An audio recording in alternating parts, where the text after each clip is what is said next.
Chapter 734. Xianxia stood silently at the side.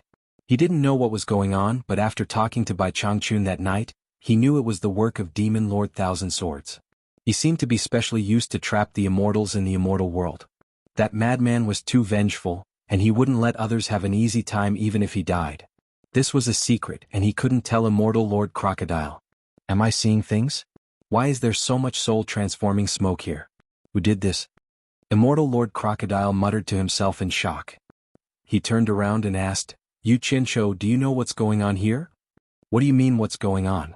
Xianxia said disapprovingly. This place has always been like this.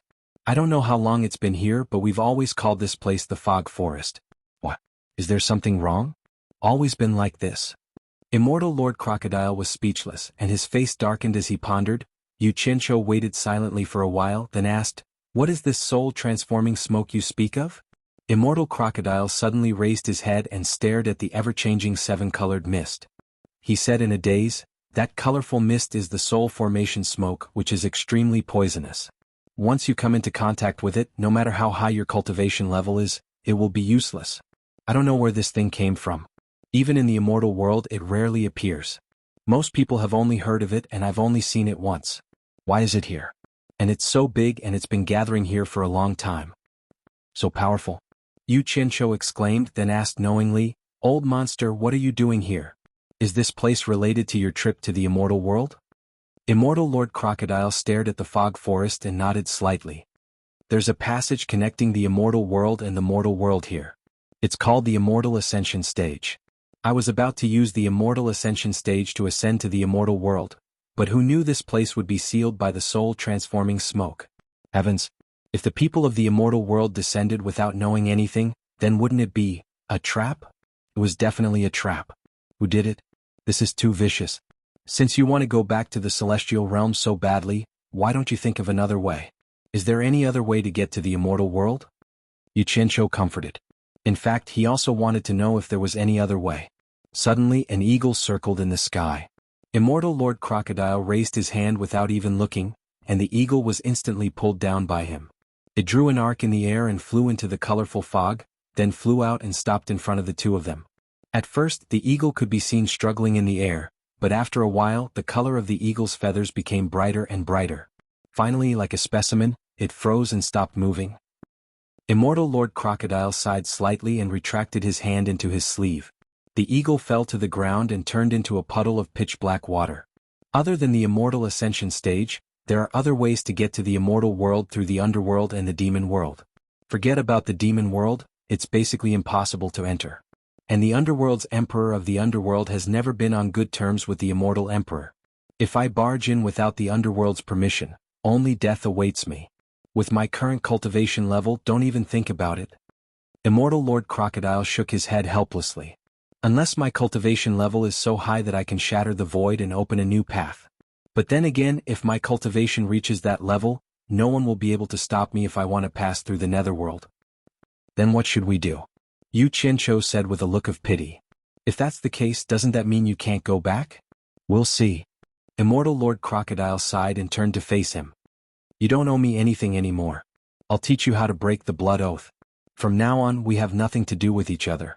Seeing his disheartened look, Xianxia laughed and patted his shoulder. Old monster, don't be discouraged. There must be a way. Maybe we just don't know about it yet. Since the blood oath hasn't been broken, do me a favor first. After dawdling for so long, he finally got to the point. Immortal Lord Crocodile's eyes turned cold. He stared at the hand patting his shoulder and said indifferently, If you have something to say, say it. Obviously, he was not impressed by Xianxia's actions. Xianxia sheepishly withdrew his affectionate hand and said with a chuckle, You also know that I want to find the purple flame. Why don't you accompany me to the Eastern Holy Land? You can go by yourself. Why drag me along? Moreover, I don't know where the purple flames are, Immortal Lord Crocodile said expressionlessly. Xianxia smiled bitterly. Have you forgotten? You're not the only one sealed in the heaven and earth xianhuan formation. There are many old friends of yours inside. It's too dangerous for me to barge in there with my cultivation level. You mean you want me to protect you? Immortal Lord Crocodile snorted. You've got the wrong idea. Even if I want to help you, I'm afraid I won't be able to. If my old friends are still in the East Holy Land, I won't be able to protect you with my current cultivation level. How is that possible? Xianxia was shocked. Aren't you old friends? If there's any trouble you can just tell them. After all, you used to be one of the 12 great immortal lords, second only to the immortal emperor. Don't tell me they won't give you face? Immortal Lord Crocodile laughed coldly. After a while he asked, what do you think I relied on to rise up in the celestial world? I climbed up step by stepping on the corpses and shoulders of others. I've offended countless people. If they find out that my cultivation level has fallen to such a level, think about the consequences. Xianxia was stunned. As expected, where there were people there would be grudges. The celestial world was no exception. After a moment's hesitation, he suddenly looked up at Immortal Lord Crocodile and said in a low voice, Are you afraid of them? If I were you, I would definitely take back the glory that once belonged to me, not hide. If you don't even dare to face the East Holy Land, why do you want to return to the celestial world? If you ask me, the East Holy Land is the place where you can start anew. Immortal Lord Crocodile's eyes flashed as he stared at Xianxia. An uncontrollable aura circulated around him. After a long while, he retracted his aura and narrowed his eyes. Although I know you're trying to provoke me, but I agree. Xianxia was delighted. He didn't care if Immortal Lord Crocodile saw through his provocation. As long as he agreed, it was fine. He took out a few silver balls and prepared to set up a formation. Unexpectedly, Immortal Lord Crocodile shouted, Wait! Xianxia was stunned. He raised his head and frowned. Are you going back on your word again? Immortal Lord Crocodile shook his head slightly. You don't look like someone who knows his place. Before we go, let's dissolve the blood oath first. Otherwise, if you keep causing trouble, won't I be dragged down to death by you? Xianxia opened his mouth but was speechless. It was really difficult to control this old monster. However, he couldn't force him, so he could only nod and agree. Then, Immortal Lord Crocodile began to teach him how to dissolve the blood oath. After spending some time to learn it, the two of them cut the blood talismans drawn on their palms at the same time. They put their left palms together and chanted to use their magic power. A bloody light flashed across their bodies and flowed from their left arms to their palms. After the two bloody lights met on their left palms, they suddenly exploded with red light and disappeared. The two of them withdrew their left hands at the same time. There was a pool of blood in their palms. Xianxia shook off the blood on his palms and said angrily, Are you satisfied now? Immortal Lord Crocodile's face was cold, as if nothing had happened. Xianxia was speechless. He flicked out a few small silver balls and pretended to set up the array.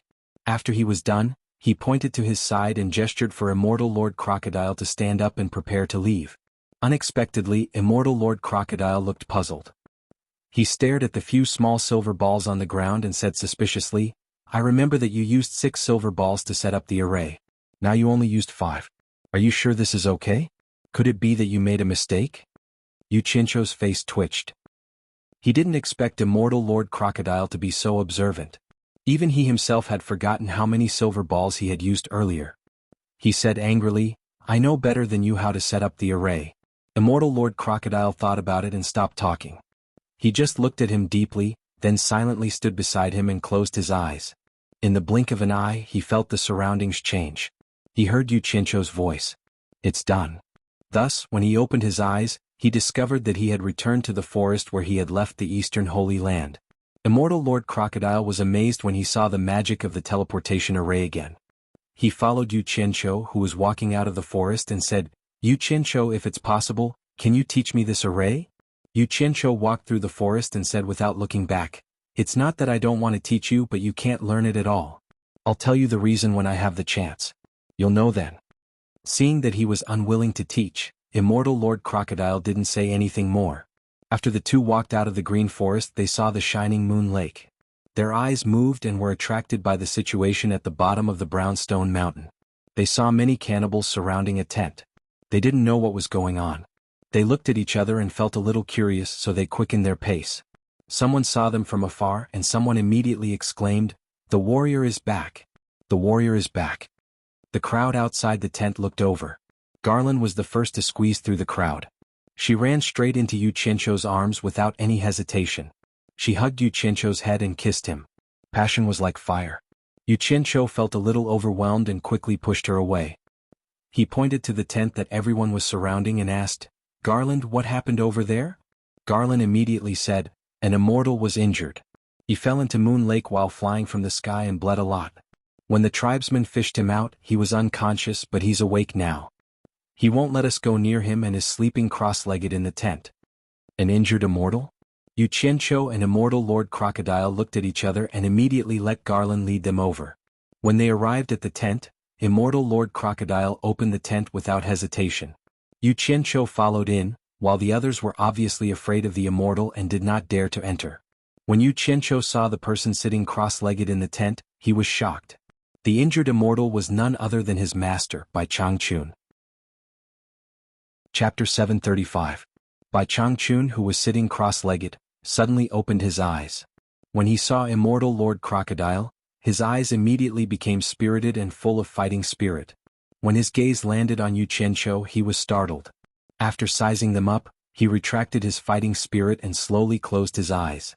He could probably tell that the two of them were in cahoots. Xianxia was extremely shocked. Although he knew that there were experts from both the Netherworld and the Immortal World in the Eastern Holy Land, Bai Changchun was simply an invincible legend in his heart. He was already used to his status as the world's #1 expert. He never imagined that he would be injured, and from the looks of it, his injuries were not clear. His symbolic green robe had been torn in many places, especially between his chest and abdomen. There was a large hole in it and blood could be seen. A palm-sized wound could be seen. It was unknown what caused the wound. The bottom of the green robe was stained with blood, and it had already dried to a dark red color. Although his thin face was still full of arrogance, it looked somewhat pale. Xianxia was agitated. He quickly turned around and set up a soundproof barrier in the tent. Then he squatted down gently and half knelt beside Bai Changchun. He gritted his teeth and said, "Master, who injured you?" Bai Changchun did not say a word and did not reply. He quietly regulated his breathing and healed his injuries.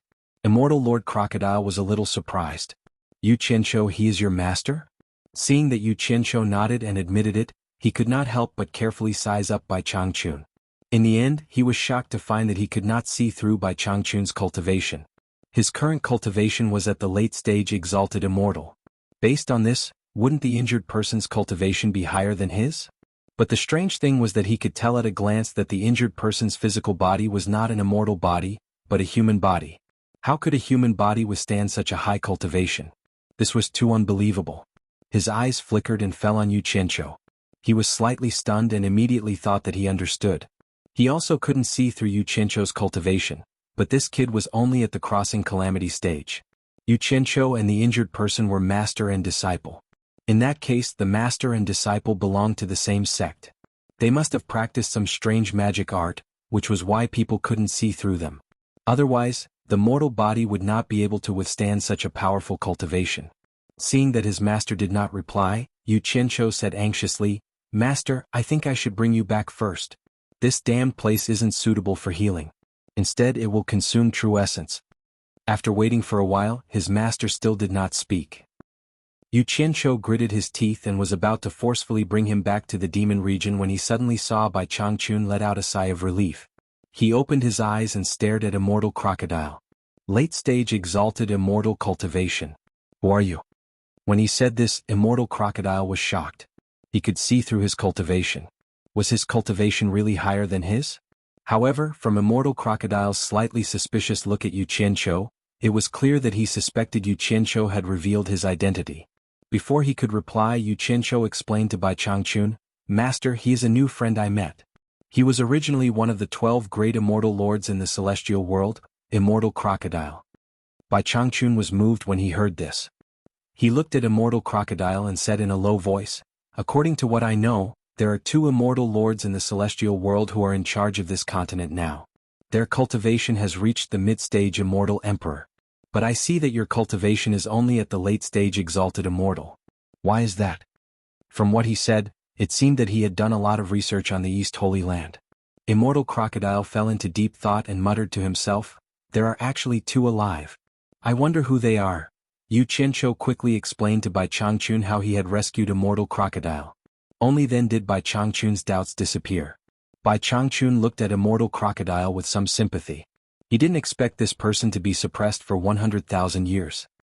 He nodded slightly and said, "I see." However, he looked at Xianxia with a strange look. This disciple of his was considered a talent. He really dared to barge into any place. You really had to give it to him. Master, I think I should bring you back to treat your injuries. It's not safe here, Xianxia said anxiously. He knew that someone who could injure Bai Changchun to this extent must be an expert from the celestial world. Since he had already fought with someone from the celestial world, this place was definitely not safe anymore. Perhaps someone would come to search later. Unexpectedly, Bai Changchun shook his head indifferently and said, "Gain or lose is my fate. Since I'm here, I won't go back easily. Don't say anything more. I know what I'm doing. I can still take this little injury." Take it? Xianxia gritted his teeth when he heard this. He thought, "Old man, what are you doing? You've already been beaten to this extent, yet you still want to save face and suffer. Do you really think that the Eastern Holy Land's immortals are as easy to bully as the cultivators?" But Xianxia also knew this old man's temper. He couldn't force him, so he turned and asked, "Old monster, do you have any more healing elixirs?" Immortal Crocodile wasn't stingy. He raised his hand and a porcelain bottle flashed into his hand. He handed it over and said, "This is the yin-yang rejuvenation pill. It has good healing effects. For human cultivators, as long as they're still breathing, they can recover from their injuries. One pill is enough." "Thank you, old monster." Xianxia took the bottle and was about to open the cork when Bai Changchun raised his hand and pressed it down. Bai Changchun shook his head and said, "There's no need. This time I was at a disadvantage because my body couldn't bear my cultivation. Otherwise I wouldn't have been injured. Although I'm injured, it's not a bad thing for me.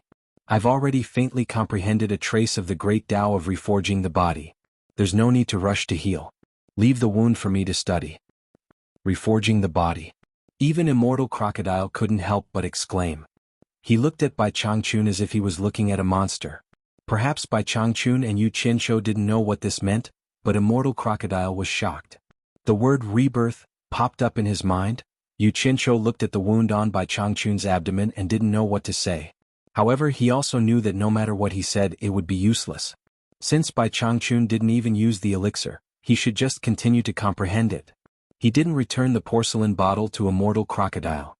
Instead, he put it away and asked curiously, "Master, who exactly did you fight with? How could someone injure you like this?" Bai Changchun didn't hide anything and simply said, "I heard that the great feudal lords from all over the world have late-stage great immortal cultivation, so I directly went to challenge the nearest one. Who knew that there would be a group of guests from the immortal city in that great feudal lord's mansion? After fighting, I was besieged. I killed some of them and injured others. I was also injured by 3 late-stage great immortal cultivators, but in the end I managed to kill them. Because I wanted to find a place to heal, but I wasn't familiar with other places, so I instinctively wanted to return to the place where I first came. In the end, due to my heavy injuries, I landed here. That's roughly what happened." His words were really very simple, but Xianxia's heart palpitated when he heard it, and he cursed in his heart. The old man was too crazy. He heard that the great feudal lord had late-stage great immortal cultivation, and he went to challenge him. "How high is your cultivation? Can't you tell me a little?" He actually skipped the feudal lord and went to challenge the great feudal lord. He was really crazy. What did he mean by a group of guests from the immortal city? How many people were there in this group? The so-called siege, how many people were besieged by? The so-called killing and injuring some, how many people were there? How high was their cultivation? The old man did not speak of any of them. He only mentioned them briefly. But Xianxia could imagine how intense the fight must have been. At least, it must have been an intensity that he had never seen before. It was just that the old man didn't want to talk about it. The only thing that he could describe was the combined strength of the 3 late-stage great immortals. It was obvious that the 3 of them were not ordinarily powerful, but they were still killed by him. Based on Xianxia's understanding of Bai Changchun's character, he was very sure that the battle was more intense than he had imagined. Bai Changchun had not been forced into a corner. Otherwise, with his arrogant character, how could he instinctively avoid healing his injuries?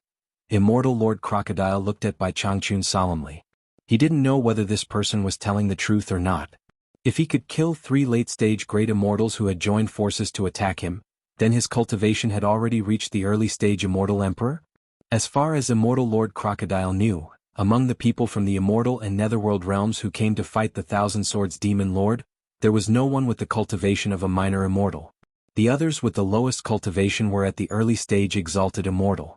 Most of them were great immortals and above.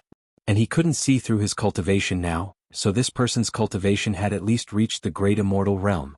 But what puzzled Immortal Lord Crocodile was how the human body could withstand such a high cultivation. How exactly did he do it? Yu Qianqiu didn't know whether to laugh or cry. He asked, "Master, may I ask what realm has your cultivation reached?" Bai Changchun paused and thought for a while.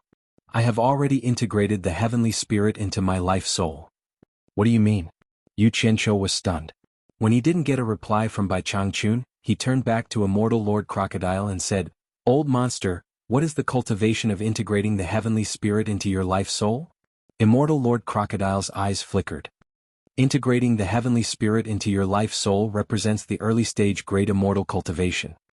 He stared at Bai Changchun and said, "Your cultivation is not bad, but I find it hard to believe that you could kill 3 late-stage great immortals with your early-stage great immortal cultivation, not to mention that there were others surrounding you." The meaning behind his words was obvious. He clearly did not believe what Bai Changchun had said. But Yu Qianqiu believed him without hesitation because he knew Bai Changchun's character. This was a person who was so proud that he wouldn't lie. He said in shock, "Master, so your cultivation has already reached the early stage great immortal. No wonder you could kill that underworld messenger so easily." Bai Changchun ignored him and looked up at Immortal Lord Crocodile. He said coldly, "Whether you believe it or not, what does it have to do with me?" The atmosphere in the tent suddenly became tense. Chapter 736. Although there was no hostility in Immortal Crocodile's words, his tone was so rude and disdainful that it made Immortal Crocodile's eyes glow fiercely. He stared at Bai Changchun with a murderous look. On the other hand, Bai Changchun was still calm and collected, not taking Immortal Crocodile seriously at all. "We're all on the same side, don't hurt our friendship." Yu Qianqiu smiled apologetically as he tried to persuade Immortal Crocodile. Although Immortal Crocodile's cultivation had dropped, he still had his pride and skills. How could he stand someone looking down on him like that? But when he glanced at the wound on Bai Changchun's chest and abdomen, his murderous intent began to recede. He slowly said in a low voice, "Your injury has not healed yet. When it is healed, I will come and ask for advice from you." With that, he turned and walked out of the tent. Only the master and disciple were left in the tent. Yu Qianqiu shook his head and sat next to Bai Changchun with a bitter smile. He scratched his head and said, "Master, I have something to say, but I don't know if I should say it." Bai Changchun's deep gaze stared straight into his eyes, causing Yu Qianqiu to not dare to look directly at him. However, Yu Qianqiu gritted his teeth and braced himself to say, "Master, although your cultivation level is high as a person in this world, how can you rather break than bend? Even if it is for your own good, there is a time." Sigh. "Master, this is really not very good." As a disciple, he could not say too much and could only stop. Yu Qianqiu thought that Bai Changchun would be unhappy to hear this. Unexpectedly, Bai Changchun looked at him and smiled. He nodded and said, "Yu Qianqiu, what are you pursuing in this life?" Yu Qianqiu looked at the smile on Bai Changchun's face and was stunned. It was rare to see his master smile. After hearing this, he thought for a while and said, "I am actually a lazy person. In fact, I really want to live a carefree life like Senior Nongzhu. However, your disciple's mortal heart is too heavy, and there are many things that are difficult to let go of. Furthermore, there is always a sense of crisis, so I have no choice but to work hard. He must say that I have a goal. I hope that one day I will have the ability to let myself and the people around me live a truly free and unfettered life. If my ability is a little stronger, I hope that I can let everyone in the world live a little better." Bai Changchun smiled faintly and said, "Are you tired of living?" Yu Qianqiu smiled bitterly and nodded, "I'm a little tired in my heart, but the path is chosen by myself.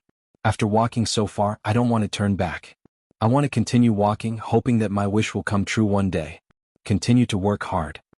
The smile on Bai Changchun's face became warmer and warmer. He sighed slightly and said, "You are an amazing person. You have a strong heart, a sense of responsibility, and a sense of responsibility. In fact, your heart is much stronger than mine, so you are destined to be very tired, but this is also why I like you." These words caused Yu Qianqiu to feel a bit embarrassed. He rubbed his nose with an embarrassed smile and said, "Master is too kind. How can this disciple compare to you? Your indomitable spirit and invincible cultivation have always made this disciple very envious. This disciple can't even beg for it. I know my own situation very well. To put it bluntly, this disciple is just a selfish, vile person. How can I compare to Master?" Bai Changchun gently waved his hand and said, "You are wrong. Who in the world is not selfish? People's hearts are made of flesh, not stones that can pave the way. They can sacrifice themselves for passers-by and have no regrets. A person with a really strong heart, no matter how selfish he is, can distinguish right from wrong, good from evil, and will unconsciously dare to take responsibility. I'm not as good as you. Since I embarked on the road of cultivation, I have only done it for myself. It is also unintentional to take charge of the demon domain and bear that responsibility. Now, I have even abandoned the responsibility I should bear for myself. This is what I call being truly selfish. Xianxia was speechless. Why are these two master and disciple fighting to put the label of selfishness on me? Their awareness is too high. Selfishness is selfishness. How can there be a difference between true and false? You are just feeling a little guilty because you have avoided responsibility. But it is not good to argue with him, so he simply kept his mouth shut. There was a short silence in the tent. Xianxia, do you know what master is pursuing in this life? Bai Changchun suddenly asked. Xianxia was stunned. He shook his head curiously and said, I don't know. Bai Changchun's eyes suddenly became deep and bright. The strong battle intent emitted from it was like a bright lamp, illuminating the entire tent. He said in a sonorous voice, a higher cultivation, a stronger opponent until I die. In a roundabout way, this was equivalent to answering Xianxia's previous unbending words. Xianxia was speechless. He knew that it was useless to persuade him. Bai Changchun tilted his head to look at him and said, I believe you have seen what I buried on the beach, so don't look for me in the future. Unreasonable. It was unreasonable. Xianxia secretly shook his head. He reached out and took out the storage bag that Bai Changchun buried on the beach. Then he stuffed many small silver balls into the storage bag and offered it with both hands. Master, disciple understands your determination. Don't worry, disciple promises not to look for you in the future. But it is better for you to keep this with you. When you are at an important place, you can casually throw one out. For the sake of our relationship as master and disciple, take it as helping disciple. Perhaps disciple will need it when I encounter some big trouble in the future. Bai Changchun stared at the storage bag in his hand.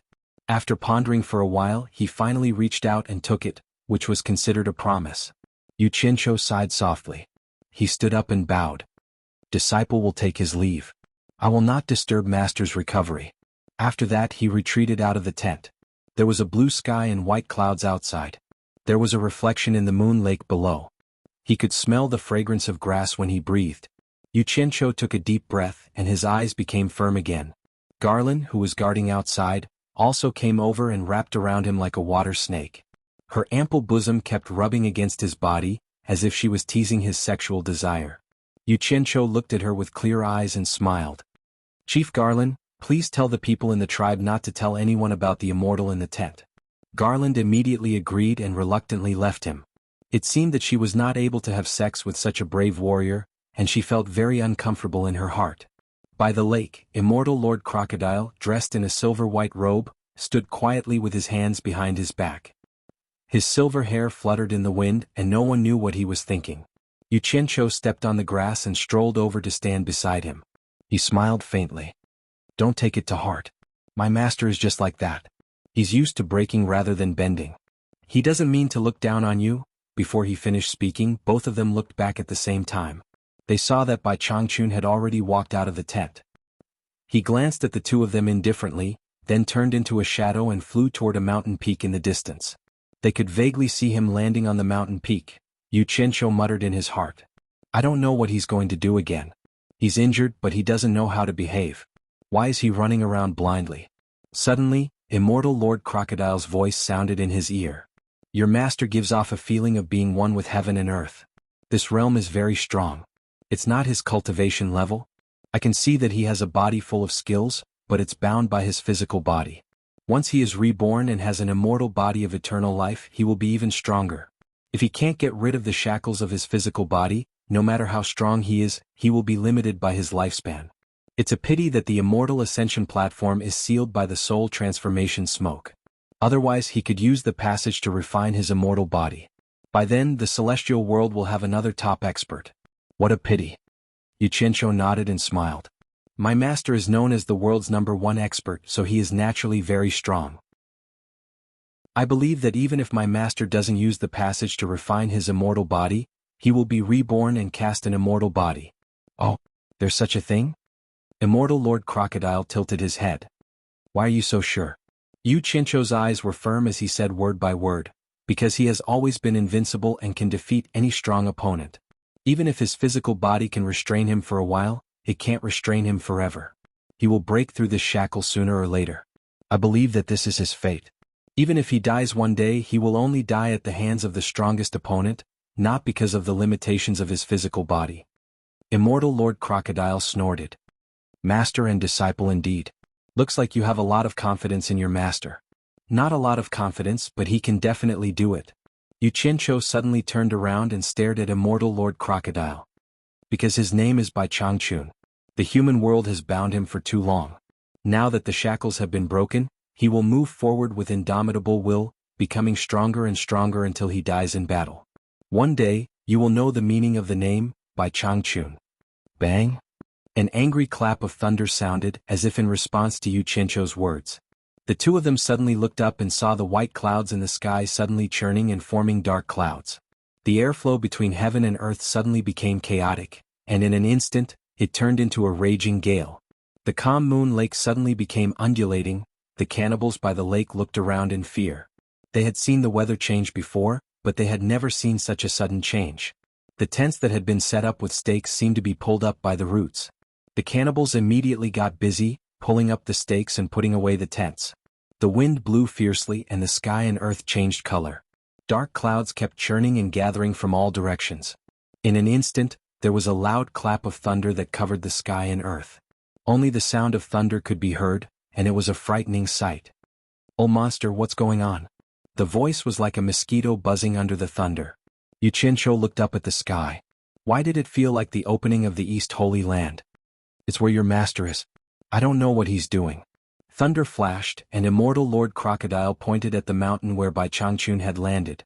Hearing this, Yu Qianzhou looked carefully and saw that the dark clouds were gathering in that direction.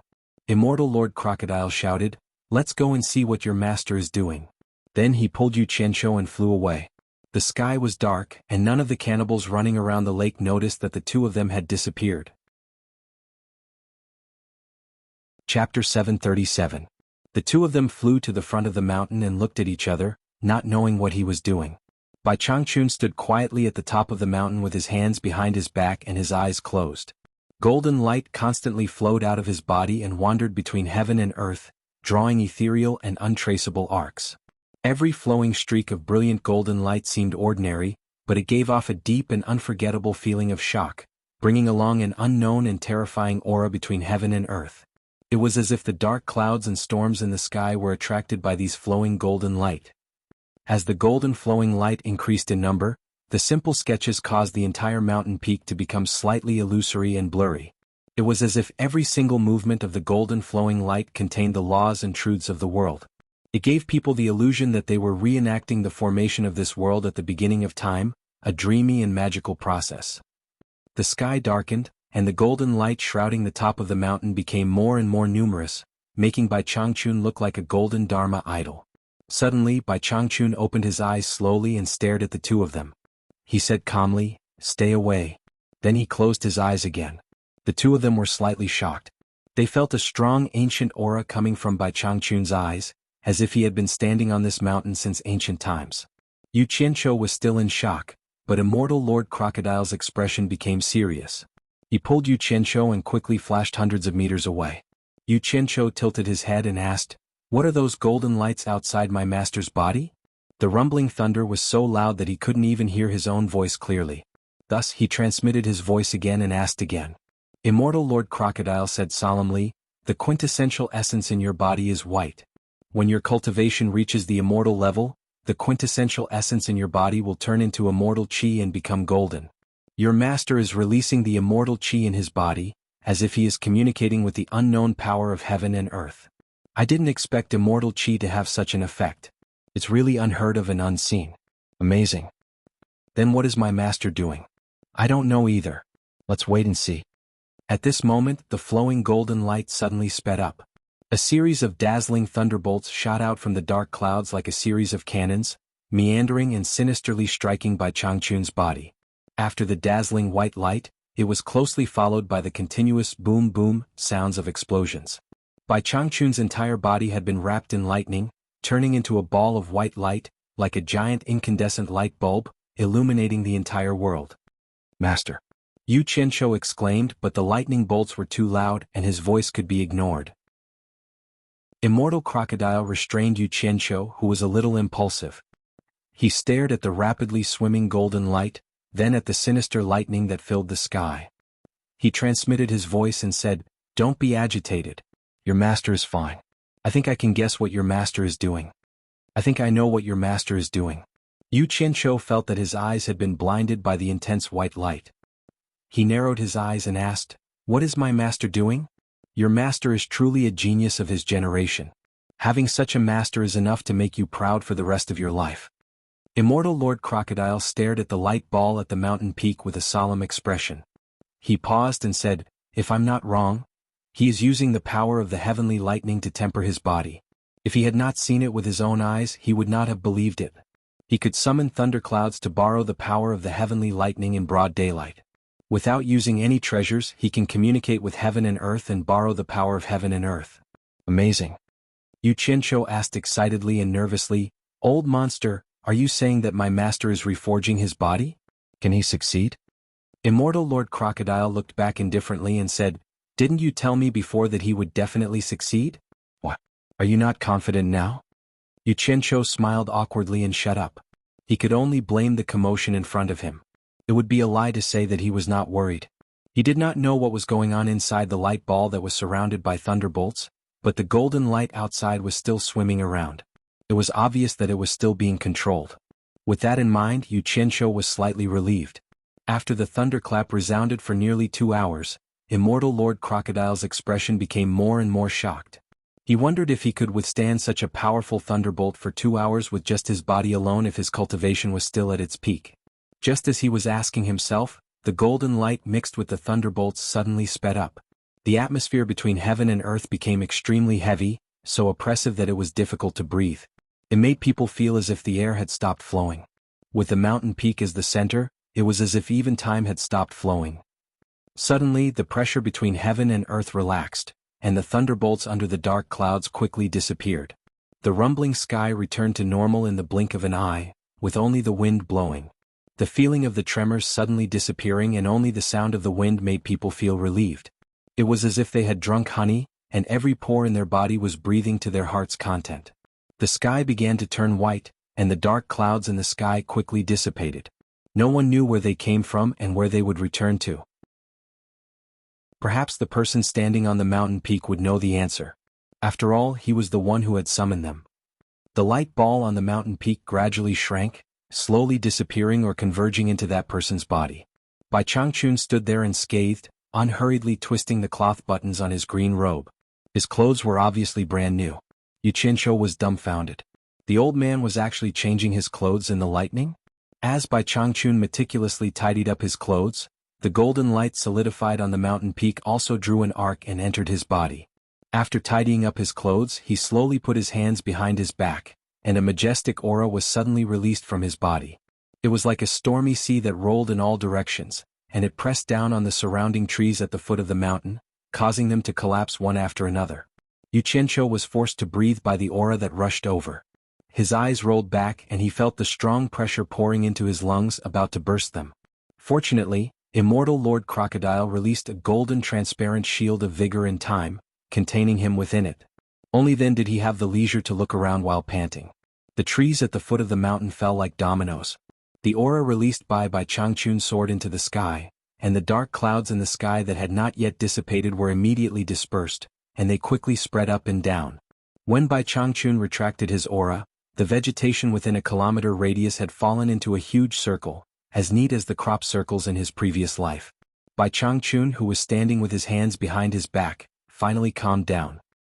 He looked into the distance quietly, his green robe fluttering in the wind, and his expression calm. Immortal Lord Crocodile retracted the golden transparent shield of vigor and flew to the mountain peak with Yu Qianzhou. Bai Changchun slowly turned to look at the two, his expression calm. Yu Qianzhou looked at him up and down for a while, and did not find anything different from before.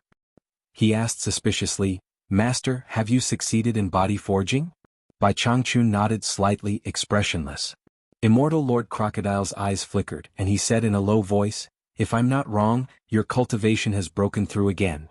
Bai Changchun nodded again and said lightly, "Early stage Great Immortal was the limit that my body could withstand before, and I have been suppressing my cultivation for many years.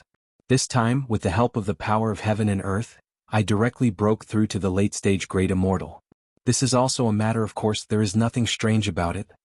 Yu Qianqiu's mouth opened, revealing an exaggerated expression of surprise, and then he cupped his hands and said with a smile, "Congratulations, master." But in his heart he was complaining. Such a powerful cultivation, but he did not take care of his disciple. It was really inhumane.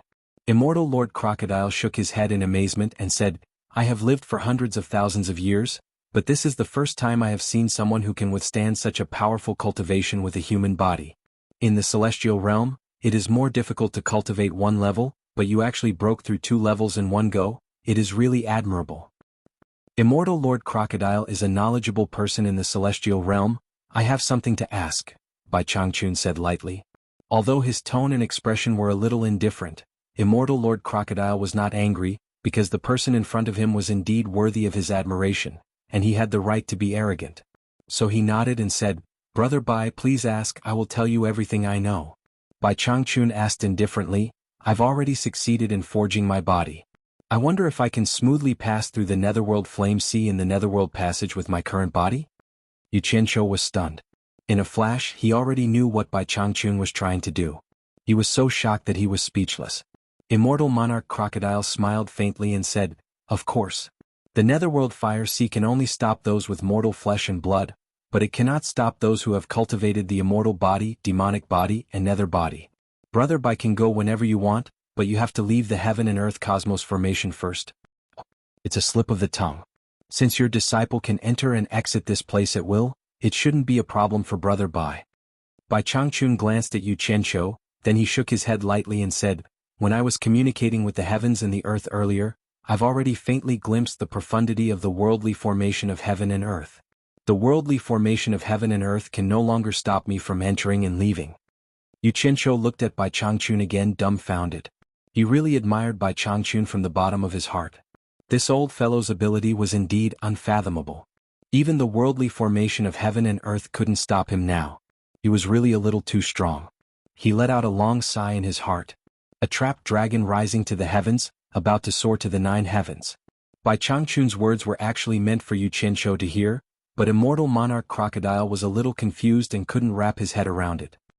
He paused and said, "From what Brother Bai said, are you going to leave the Eastern Holy Land and head to the Netherworld now?" Bai Changchun shook his head slightly and said indifferently, "Not for now. I heard that the Eastern Holy Land is ruled by 2 immortal monarchs on land and 2 Netherworld generals on land. Since I'm here, there's no reason I won't know." Chapter 738. After a moment of silence, Immortal Lord Crocodile said slowly, "Brother Bai's methods are unquestionable, but I still have to advise you not to trespass into the Netherworld. You must know that not everyone can ascend to the immortal world, but the majority of them end up in the underworld. In the boundless and endless darkness, perhaps there are some unknown existences that are even more terrifying than the Emperor of the Underworld and the Immortal Emperor." Even Bai Changchun was a little moved after hearing this. He pondered and said, "Immortal Monarch means to say that there is someone in the underworld with a higher cultivation than the Underworld King and Immortal Emperor?" Yu Qianqiu's eyes sparkled as he listened carefully. Immortal Lord Crocodile shook his head slightly. "I'm not sure. No one knows where the end of the Netherworld is. On the surface, the Immortal Realm and the Netherworld are equally famous, but that's all on the surface. Those unknown beings that have been silent for countless years are the most terrifying existences in the 3 realms. Those endless places have always been covered by a mysterious veil of darkness. I once heard Immortal Emperor Jin Tai say that although the Netherworld is the territory of the Emperor of the Underworld, even Bai Qi himself did not dare to uncover the mysteries of those endless places. That's why Immortal Emperor Jin Tai has never set foot in the Netherworld for fear of attracting unnecessary trouble." Bai Changchun's eyes narrowed slightly, but there was a strong fighting spirit in them. Yu Qianqiu couldn't help but interrupt curiously. "More powerful than the Immortal Emperor and the Emperor of the Underworld? Isn't that a god? Is there a god in that place?" "I don't know. I only heard Immortal Emperor Jin Tai mention it casually." He seemed to be afraid of it, so he didn't elaborate. Immortal Lord Crocodile shook his head and looked at Bai Changchun. Brother Bai, if you must go to the netherworld, it's best not to set foot in that endless place. Consider this my advice. Yu Qianqiu secretly cursed. The more advice you give, the more excited the old man will be. He turned to look at Bai Changchun and saw that Bai Changchun and Immortal Lord Crocodile were looking into the distance. Yu Qianqiu couldn't help but look as well. More than a dozen streams of light flew over and turned into a dozen people with different appearances. They stood in the air and stared at the three people on the mountain peak. One of them pointed at Bai Changchun and said to a golden-robed man with a sinister face, "It's him?" Before he could finish speaking, his eyes were fixed on Immortal Lord Crocodile. His mouth was agape as if he had seen something unbelievable. Everyone else reacted the same way, their eyes filled with shock. The golden-robed leader's face stiffened. He looked at Immortal Lord Crocodile in shock. You are Immortal Lord Crocodile?" Immortal Crocodile stared at him and sneered. "Jin Miao, long time no see. What business do you have here? Could it be that you know that I have reappeared and are here to visit me? How is that possible?" The golden-robed man was shocked. Weren't you killed by the myriad swords demon monarch? How are you still alive? Do you wish for me to die?" Immortal Lord Crocodile narrowed his eyes. The aura of an immortal monarch that looked down on the entire world had appeared again. "I wouldn't dare." The golden-robed man was suddenly startled. He looked at Immortal Lord Crocodile suspiciously. "Immortal Lord, your cultivation level?" The dozen or so people looked at each other. At their level of cultivation, they could easily distinguish anyone's unique aura. It was difficult for others to disguise themselves. They were certain of Immortal Lord Crocodile's identity, but their cultivation level was unbelievable. Immortal Lord Crocodile, one of the 12 great immortal lords of the celestial world, should have been a mid-stage celestial emperor. However, even they could see through Immortal Lord Crocodile's cultivation level. It was unbelievable. "It's all thanks to the myriad swords demon monarch," Immortal Lord Crocodile said through gritted teeth. His words immediately gave everyone an idea of what was going on. They looked at each other with strange expressions on their faces. The golden-robed man gave a look to his left and right, and the dozen or so people floated into the air and bowed. "Greetings, Immortal Lord Crocodile. Rise?" Immortal Lord Crocodile showed the majestic aura of the past. He raised his hand and gestured for them to rise. Then he asked, "Jin Miao, what are you doing here?" "Recently, someone broke into the Great Lord's mansion and slaughtered our celestial world cultivators. I am here to capture this person on the orders of the immortal lords of the eastern and western palaces." After Jin Miao finished speaking, he glanced at Bai Changchun and looked at the person beside him with a hint of doubt. "Didn't you say that person was an early-stage great immortal?" The reason why he said this was because he could tell that Bai Changchun was in the advanced grand immortal stage with his early immortal emperor stage cultivation. This was completely different from the early grand immortal stage cultivation that he had received earlier. He was starting to suspect that he had recognized the wrong person. The person beside him also felt strange. At the scene of the incident, he could see that Bai Changchun's cultivation level was the same as his. Why couldn't he see through it now? He explained doubtfully, "I am sure that this person is the one who caused trouble. As for his cultivation level, perhaps he has some way to hide it. Otherwise, he would not have been able to kill the Great Lord and the others." Yu Qianqiu looked at Bai Changchun nervously, but Bai Changchun just stood there with his hands behind his back and his eyes slightly closed. Jin Miao was sizing Bai Changchun up when Immortal Lord Crocodile suddenly asked, "Jin Miao, what are you talking about? Who are the two palace immortal lords?" He was more concerned about this. He also wanted to know which immortal lords were still alive. Jin Miao was startled. Then he smiled and cupped his hands. "Immortal Lord, East Palace Immortal Lord Yi Shao and West Palace Immortal Lord Ji Wu." Yi Shao and Ji Wu. I didn't expect them to be alive. Immortal Lord Crocodile sighed. "Jin Miao, go back and report that I will go find them in a few days. I will definitely pass on your message." But Jin Miao stared at Bai Changchun and sneered. "Please wait for a moment. Allow me to capture this person first. Otherwise, I will not be able to report back empty-handed." Immortal Lord Crocodile waved his hand. "You don't have to worry about this. When I see Yi Shao and Ji Wu, I will explain to them. You go back first." Jin Miao's eyes flashed. "Immortal Lord Crocodile, this is not appropriate." "Huh?" Immortal Lord Crocodile's eyes flashed as he glared at Jin Miao and shouted, "Jin Miao, how dare you speak to me like this? His aura surged and he was indeed angry. That surging aura almost suffocated Yu Qianqiu. Suddenly, a righteous aura appeared in front of him, counteracting the pressure he had to bear. Bai Changchun had lent him a helping hand. Jin Miao raised his eyebrows. He crossed his arms in front of his chest and narrowed his eyes. Immortal Lord Crocodile, do you really think that with your current cultivation, you are qualified to be one of the 12 immortal lords? One must know one's own limits. Don't be shameless. I am polite to you because the immortal emperor conferred you the title of immortal lord. Do you really think that you are a nobody now? You want to see 2 immortal lords? Believe it or not, even if I kill you now, no one will say a word. I will definitely take you away. You'd better know what's good for you. Don't make things difficult for yourself. The dozen people around him burst into laughter. They were laughing at Immortal Lord Crocodile for overestimating himself. How dare you? Immortal Lord Crocodile roared. His weakness was poked, and he immediately flew into a rage. He spread his arms and a majestic aura spread out. He was about to attack. However, someone beside him said lightly, Immortal Lord, step back for now. Bai Changchun stepped forward and stared at Jin Miao and the others. I hope you have the ability to take me away. Don't let me down. Everyone instantly felt an indescribable aura suddenly erupt from that thin body. The entire mountain peak gave off a majestic feeling, as if it had merged with the heavens and the earth. Suddenly the green-robed body seemed so tall and big.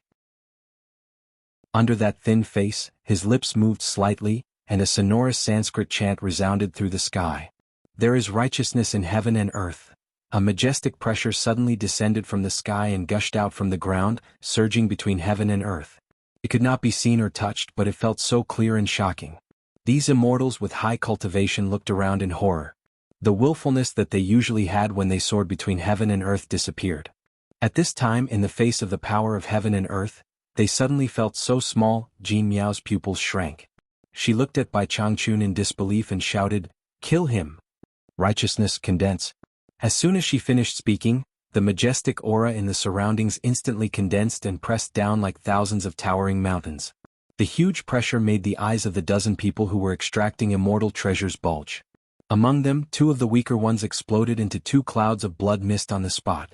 They finally understood that once the power of heaven and earth was unleashed, it was not something that could be resisted by humans. The rest of the people who were extracting immortal treasures had become slow motion. They were suffering from the huge pressure of resisting the power of heaven and earth. Bai Changchun stared at them indifferently, expressionless. Immortal Lord Crocodile and Yu Qianqiu stood beside Bai Changchun. Although they could feel the terrifying power of heaven and earth, they did not feel any pressure. But from the actions of the people floating in the air opposite them, they could see that this inexplicable power was indescribably strong, because 2 immortals could not resist it and died on the spot. Yu Qianqiu's mouth turned into a circle and his eyes shone brightly. He did not know how to vent his feelings of admiration. In short, this old fellow was still as admirable as ever. Selling cakes. Immortal Lord Crocodile's lips were tightly shut, and the muscles on his cheeks were constantly rubbing as he stared at the thin figure in front of him in a green robe. At this moment, Bai Changchun stretched out his right hand from behind his back. He raised his palm and slowly lifted it up. Under the heavy pressure, a steady stream of air squeezed in from all directions and gathered in his palm. A dazzling light burst out and the ball of light grew bigger and more dazzling. Suddenly the withered palm moved, shuttling through the ball of light, changing into an unfathomable trajectory. Finger shadows intertwined and countless sharp white lights burst out from the fingertips. In the blink of an eye, thousands of streams of light flew like a storm toward the dozen people floating in the air opposite them. The scene of cornucopia green eyebrows being struck down flashed in Yu Qianqiu's mind. He said in a daze, "Immortal lost finger." Chapter 739. After a moment of silence, Immortal Lord Crocodile said slowly, "Brother Bai's methods are unquestionable, but I still have to advise you not to trespass into the netherworld. You must know that not everyone can ascend to the immortal realm, but most of them end up in the netherworld. In the endless darkness, there may be some unknown beings more terrifying than the Emperor of the Underworld and the Immortal Emperor." Even Bai Changchun was moved by this. "Immortal Lord, do you mean that there are people in the netherworld with higher cultivation than the Emperor of the Underworld and the Immortal Emperor?" Yu Qianqiu's eyes lit up as he listened. Immortal Lord Crocodile shook his head slightly. "I'm not sure. No one knows where the end of the netherworld is.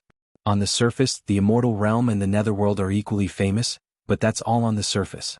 Those unknown beings that have been silent for countless years are the most terrifying existences in the three realms. Those endless places have always been covered by a mysterious veil of darkness. I once heard immortal Emperor Jin Tai say that although the netherworld is the territory of the Emperor of the Underworld, even Bai Qi himself did not dare to uncover the mysteries of those endless places. That's why immortal Emperor Jin Tai has never set foot in the netherworld for fear of attracting unnecessary trouble. Bai Changchun's eyes narrowed slightly, but there was a strong fighting spirit in them. Yu Qianzhou couldn't help but interrupt curiously. More powerful than the immortal emperor and the emperor of the underworld? Isn't that a god? Is there a god in that place? I don't know. I only heard immortal Emperor Jin Tai mention it casually. He seemed to be afraid of it, so he didn't elaborate. Immortal Lord Crocodile shook his head and looked at Bai Changchun. Brother Bai, if you must go to the netherworld, it's best not to set foot in that endless place. Consider this my advice. Yu Qianzhou secretly cursed. The more advice you give, the more excited the old man will be. He turned to look at Bai Changchun and saw that Bai Changchun and immortal Lord Crocodile were looking into the distance. Yu Qianzhou couldn't help but look as well. More than a dozen streams of light flew over and turned into a dozen people with different appearances. They stood in the air and stared unkindly at the three people on the mountain peak. One of them pointed at Bai Changchun and said to the leading golden-robed man, "That's him?" Before he could finish, he stared at immortal Lord Crocodile with his mouth agape as if he had seen something unbelievable. Everyone else was the same, their eyes filled with shock. The golden-robed leader's face stiffened. He looked at immortal Lord Crocodile in shock. You are immortal Lord Crocodile?" Immortal Crocodile stared at him and sneered. "Jin Miao, long time no see. What business do you have here? Could it be that you know that I have reappeared and are here to visit me? How is that possible?" The golden-robed man was shocked. Weren't you killed by the myriad swords demon monarch?" The Lord Jin King Lord said. "Do you wish for me to die?" Immortal Lord Crocodile narrowed his eyes. The aura of an immortal monarch that looked down on the entire world had appeared again. "I wouldn't dare." The golden-robed man suddenly paused and looked at immortal Lord Crocodile suspiciously. "Immortal Lord, your cultivation?" The dozen people looked at each other. At their level of cultivation, they could easily identify anyone's unique aura. It was hard to hide from them. They could confirm immortal Lord Crocodile's identity, but his cultivation was unbelievable. Immortal Lord Crocodile, one of the 12 great immortal lords, should have been a mid-stage immortal emperor. However, they could see through his cultivation. It was only a late-stage exalted immortal. It was unbelievable. "It's all thanks to the Lord Crocodile," immortal Lord Crocodile said through gritted teeth. His words immediately gave everyone an idea of what was going on. They looked at each other with strange expressions on their faces. The golden-robed man looked to his left and right, and the dozen people flew into the air and bowed. "Greetings, immortal Lord Crocodile. Rise?" Immortal Lord Crocodile showed his majestic aura and raised his hand, indicating for them to rise. Then he asked, "Jin Miao, what are you doing here?" "Recently, someone broke into the Great Lord's mansion and killed our cultivators. I'm here to capture this person on the orders of the immortal lords of the eastern and western palaces." After Jin Miao finished speaking, she glanced at Bai Changchun with a hint of doubt. She looked at the person beside her and asked, "Didn't you say that person was an early great immortal?" He said this because he could tell from his early-stage immortal emperor cultivation that Bai Changchun was a late-stage great immortal, which did not match the early-stage great immortal that he had received earlier. He wondered if he had recognized the wrong person. The person beside him also felt strange. At the scene of the incident, he could tell that Bai Changchun's cultivation was the same as his. Why couldn't he see through it now? He explained suspiciously, "I'm sure this person is the one who caused trouble. As for his cultivation, maybe he has some way to hide it. Otherwise, he wouldn't have been able to kill the Great Lord and the others." Yu Qianzhou looked at Bai Changchun nervously, but Bai Changchun just stood there with his hands behind his back, his eyes slightly closed, unperturbed. Jin Miao was sizing Bai Changchun up when immortal Lord Crocodile suddenly asked, "Jin Miao, what are you talking about? Who are the two palace immortal lords?" He was more concerned about this. He also wanted to know which immortal lords were still alive. Jin Miao was startled, then smiled and cupped his hands. "East Palace Immortal Lord Yi Shao and West Palace Immortal Lord Ji Wu." Yi Shao and Ji Wu. I didn't expect them to be alive. Immortal Lord Crocodile sighed. "Jin Miao, Go back and report that I'll go find them in a few days. I'll definitely help you pass the message. But Jin Miao stared at Bai Changchun and sneered. Immortal Lord, please wait for a moment. Let me capture this person first. Otherwise, I won't be able to report back empty-handed. Immortal Lord Crocodile waved his hand. You don't have to worry about this. When I see Yi Xiao and Ji Wu, I'll explain to them. You can go back first. Jin Miao's eyes flashed. Immortal Lord Crocodile, that's not appropriate. Huh? Immortal Lord Crocodile glared at Jin Miao and shouted, Jin Miao, how dare you talk to me like this? His aura surged. He was indeed angry. That surging aura almost suffocated Yu Qianqiu. Suddenly, a righteous aura appeared in front of him, counteracting the pressure he had to bear. Bai Changchun had lent him a helping hand. Jin Miao raised his eyebrows. He crossed his arms in front of his chest and narrowed his eyes. Immortal Lord Crocodile, do you really think you're qualified to be one of the 12 great immortal lords with your current cultivation? One must know one's own limits. Don't be shameless. I'm being polite to you because the immortal emperor conferred you the title of immortal lord. Do you really think you're something now? You want to see 2 immortal lords? Believe it or not, even if I kill you right now, no one will say a word about it.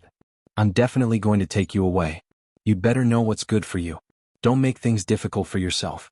The dozen people around him burst into laughter. They were laughing at Immortal Lord Crocodile for overestimating himself. How dare you? Immortal Lord Crocodile roared. His weakness was poked, and he immediately flew into a rage. He spread his arms and a majestic aura spread out. He was about to make a move. However, someone beside him said lightly, Immortal Lord, step back for now. Bai Changchun stepped forward and stared at Jin Miao and the others. I hope you have the ability to take me away. Don't let me down. Everyone instantly felt an indescribable aura suddenly erupt from the thin body. The entire mountain peak gave off a feeling of majesty that instantly melded with the heavens and earth. Suddenly the green-robed body seemed so tall and big. Under that thin face, his lips moved slightly, and a sonorous Sanskrit chant resounded through the sky. There is righteousness in heaven and earth. A majestic pressure suddenly descended from the sky and gushed out from the ground, surging between heaven and earth. It could not be seen or touched, but it felt so clear and intimidating. These immortals with high cultivation looked around in horror. The willfulness that they usually had when they soared between heaven and earth had suddenly disappeared. At this moment, in the face of the power of heaven and earth, they suddenly felt so small. Jin Miao's pupils shrank. She looked at Bai Changchun in disbelief and shouted, Kill him! Righteousness, condense. As soon as she finished speaking, the majestic aura in the surroundings instantly condensed and pressed down like thousands of towering mountains. The huge pressure made the eyes of the dozen people who were extracting immortal treasures bulge. Among them, 2 of the weaker ones exploded into 2 clouds of blood mist on the spot. They finally understood that once the power of heaven and earth was unleashed, it was not something that could be resisted by humans. The rest of the people who were extracting immortal treasures had become slow motion. They were suffering from the huge pressure of resisting the power of heaven and earth. Bai Changchun stared at them indifferently, expressionless. Immortal Lord Crocodile and Yu Qianqiu stood beside Bai Changchun. Although they could feel the terrifying power of heaven and earth, they did not feel any pressure. But from the actions of the people floating in the air opposite them, they could see that this inexplicable power was indescribably strong, because 2 immortals could not resist it and died on the spot. Yu Qianqiu's mouth turned into a circle and his eyes shone brightly. He did not know how to express his admiration for the old man. In short, he still worshipped the old man as always. Damn. Immortal Lord Crocodile's lips were tightly shut, and the muscles on his cheeks kept twitching. He stared at the back of the thin figure in front of him in a green robe. At this moment, Bai Changchun stretched out his right hand from behind his back. He raised his palm and slowly lifted it up. Under the heavy pressure, a steady stream of air squeezed in from all directions and gathered in his palm. A dazzling light burst out, and the ball of light grew bigger and more dazzling. Suddenly the withered palm moved, shuttling through the ball of light, changing into an unfathomable trajectory. Finger shadows intertwined and countless sharp white lights burst out from the fingertips. In the blink of an eye, thousands of streams of light flew toward the dozen people floating in the air opposite them like a storm. The scene of cornucopia green eyebrows being struck down flashed in Yu Qianqiu's mind. He said in a daze, Immortal lost finger. Chapter 740. Immortal Lord Crocodile's ears twitched. He glanced at Yu Qianqiu and memorized the name, Lost Immortal Finger. Thousands of beams of light closed in. One could feel the powerful penetrating power of each beam. At the critical moment of life and death, Jin Miao had no choice but to risk his life. With a loud "hi," he bit the tip of his tongue and spat out a mouthful of blood. Taking advantage of the slight relaxation of the huge pressure, a golden light suddenly flashed out from the bracelet on his wrist, and a large golden umbrella opened up. Bang bang, the flowing light bombarded the golden umbrella, causing continuous explosions. The golden umbrella emitted a pale golden light. The umbrella's rim shone and enveloped Jin Miao, removing the huge pressure around him.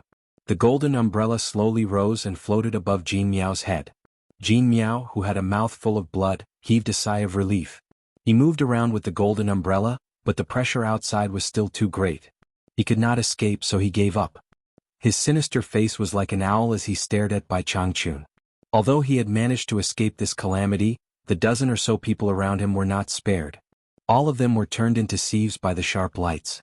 Once injured, they immediately lost the ability to resist the pressure and exploded into a dozen clouds of blood mist. Because of the huge pressure, they did not even have the chance to scream. Just like that, they died. Golden umbrella. Immortal Lord Crocodile frowned. Yu Qianqiu immediately asked, "What treasure?" Immortal Lord Crocodile stared at Jin Miao and explained, "He was one of the 24 protectors of Immortal Emperor Jin Tai's throne room. Every protector was given an immortal treasure by Grand Master Jin, and the one in his hand was a top-grade defensive immortal treasure.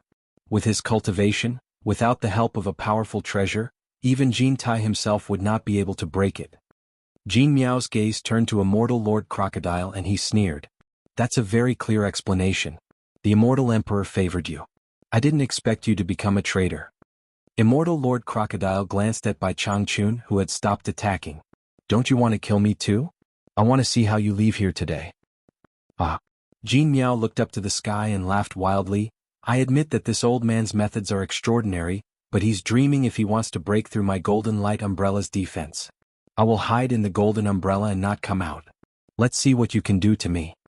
Immortal Lord Crocodile frowned. Although he was unhappy, he knew that he was right.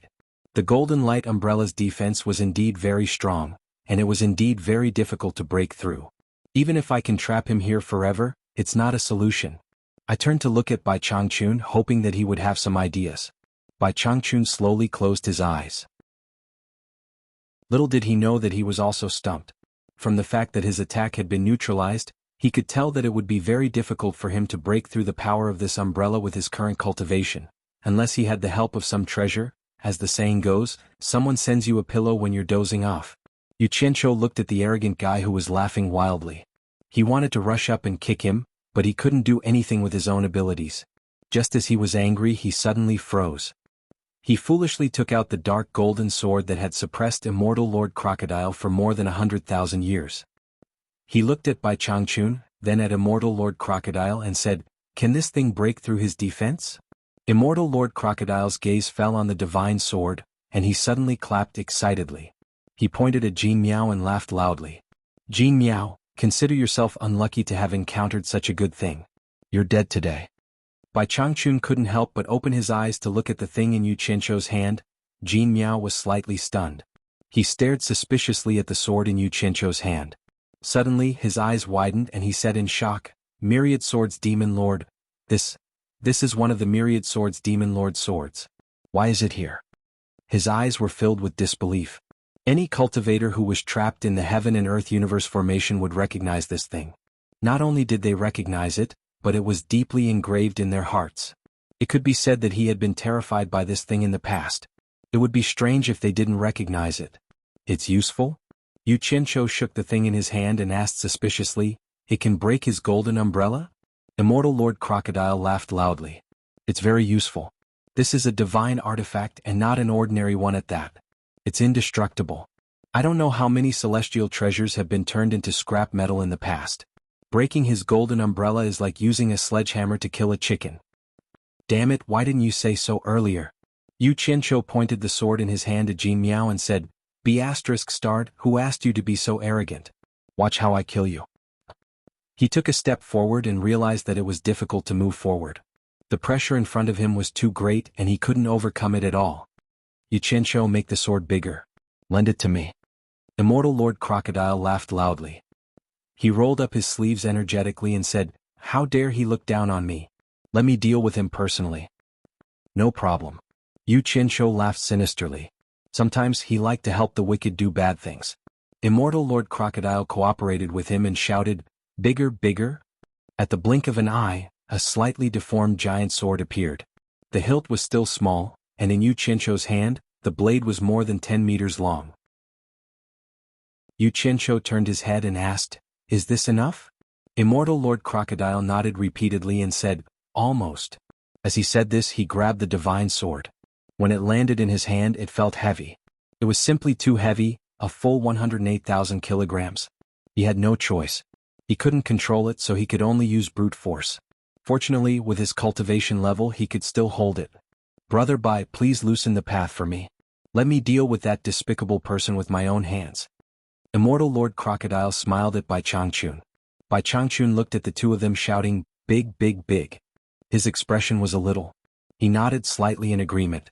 Once the pressure in front of him lessened, Immortal Lord Crocodile immediately flew over with the giant sword, landing in front of the golden umbrella and laughing lewdly. Looking at the giant sword, Jin Miao was a little stunned.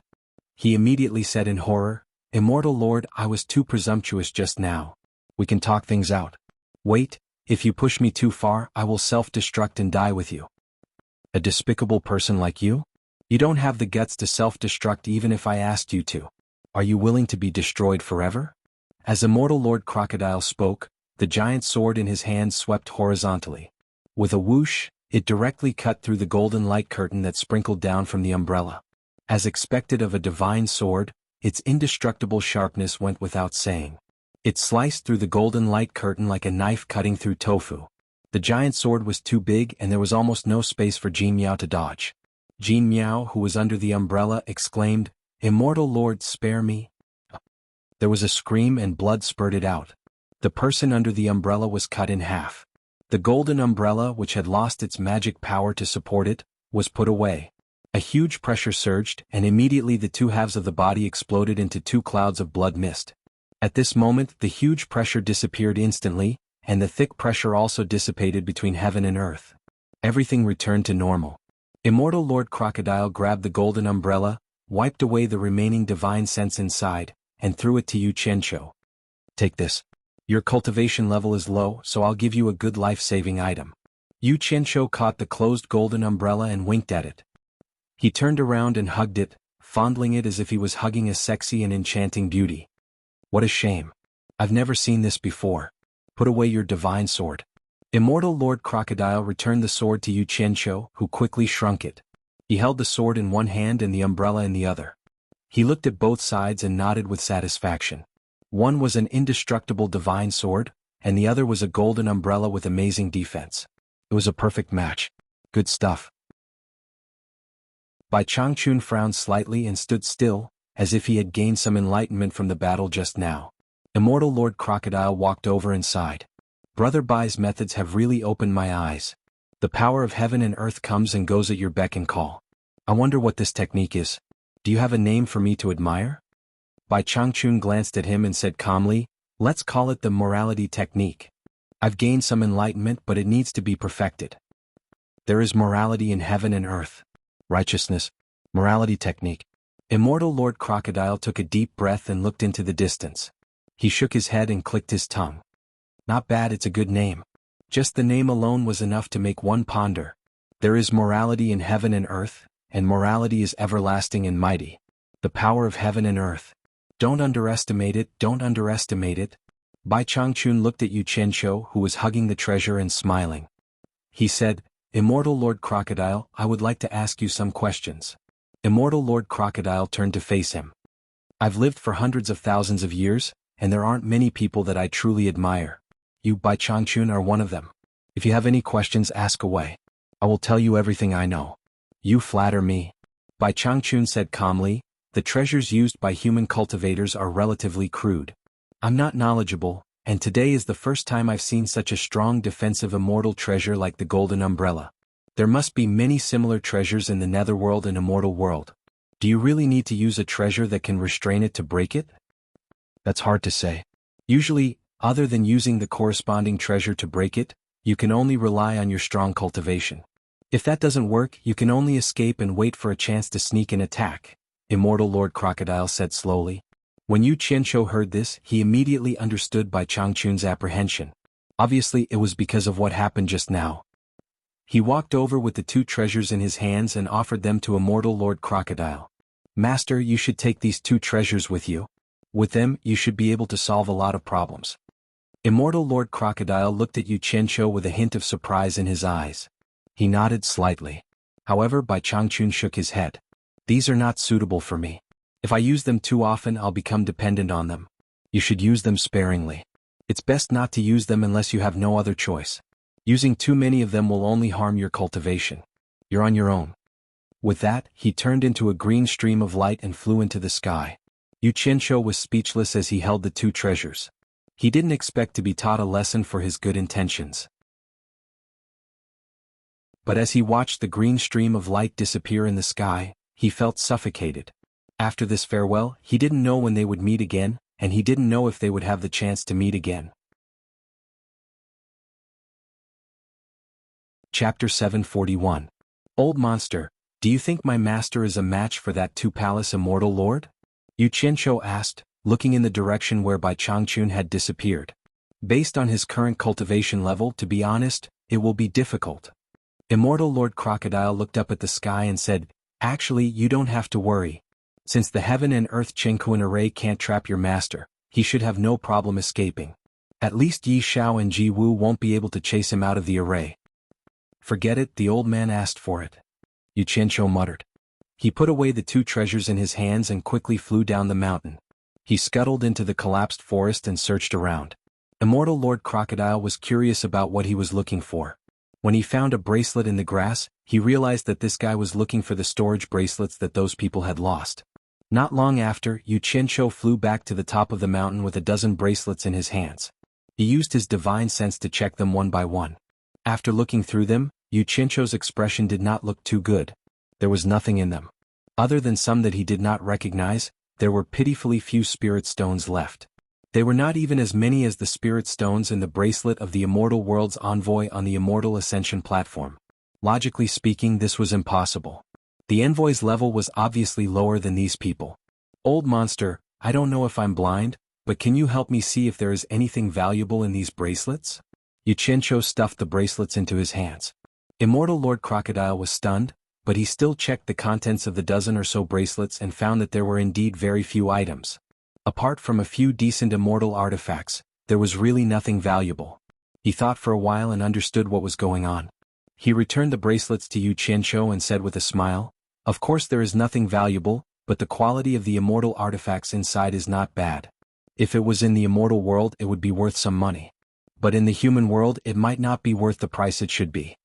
Yu Qianqiu put away the bracelet. He had no intention of selling the immortal equipment in the cultivation world. If these immortal equipment were to be sold to the cultivation world, it would simply be looking for trouble for himself. Frowning, he said, you said that it's inevitable that there's nothing valuable. Why do you say that? The consumption of spirit stones by immortals is far greater than that of mortal cultivators.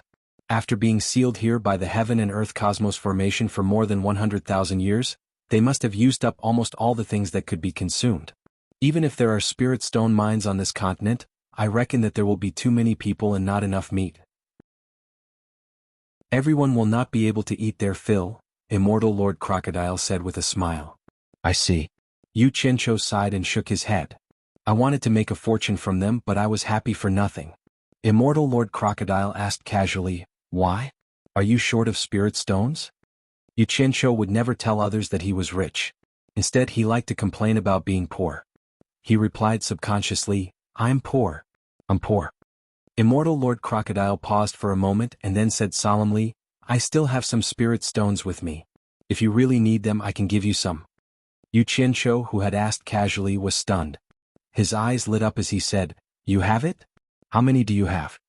Immortal Lord Crocodile checked his storage bracelet and said nonchalantly, not much, just about 400 million divine-grade spirit stones in total?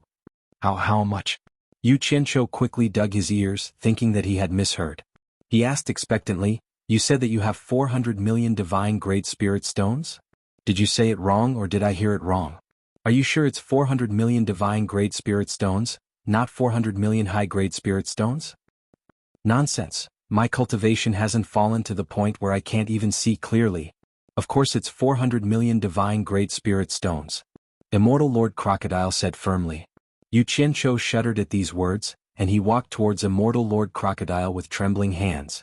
The expression on his face was as detestable as it could be. Immortal Lord Crocodile stared at him and said solemnly, "Brat, what's wrong with you?" Xianxia hugged Immortal Lord Crocodile's waist, burying his head in Immortal Lord Crocodile's arms as he wailed, "Old monster, from today onwards you're my master. You're 2F** King Rich." Scram. Immortal Lord Crocodile bellowed. He had never been hugged like this by a man for so long, and goosebumps rose all over his body. Who knew that Xianxia wouldn't let go no matter what? He shook his head and said, "You're too rich, you're not human. You're a god in my heart. You're my god of wealth. Hugging you is the same feeling as hugging money." Immortal Lord Crocodile was taken aback. This guy was excited because of money.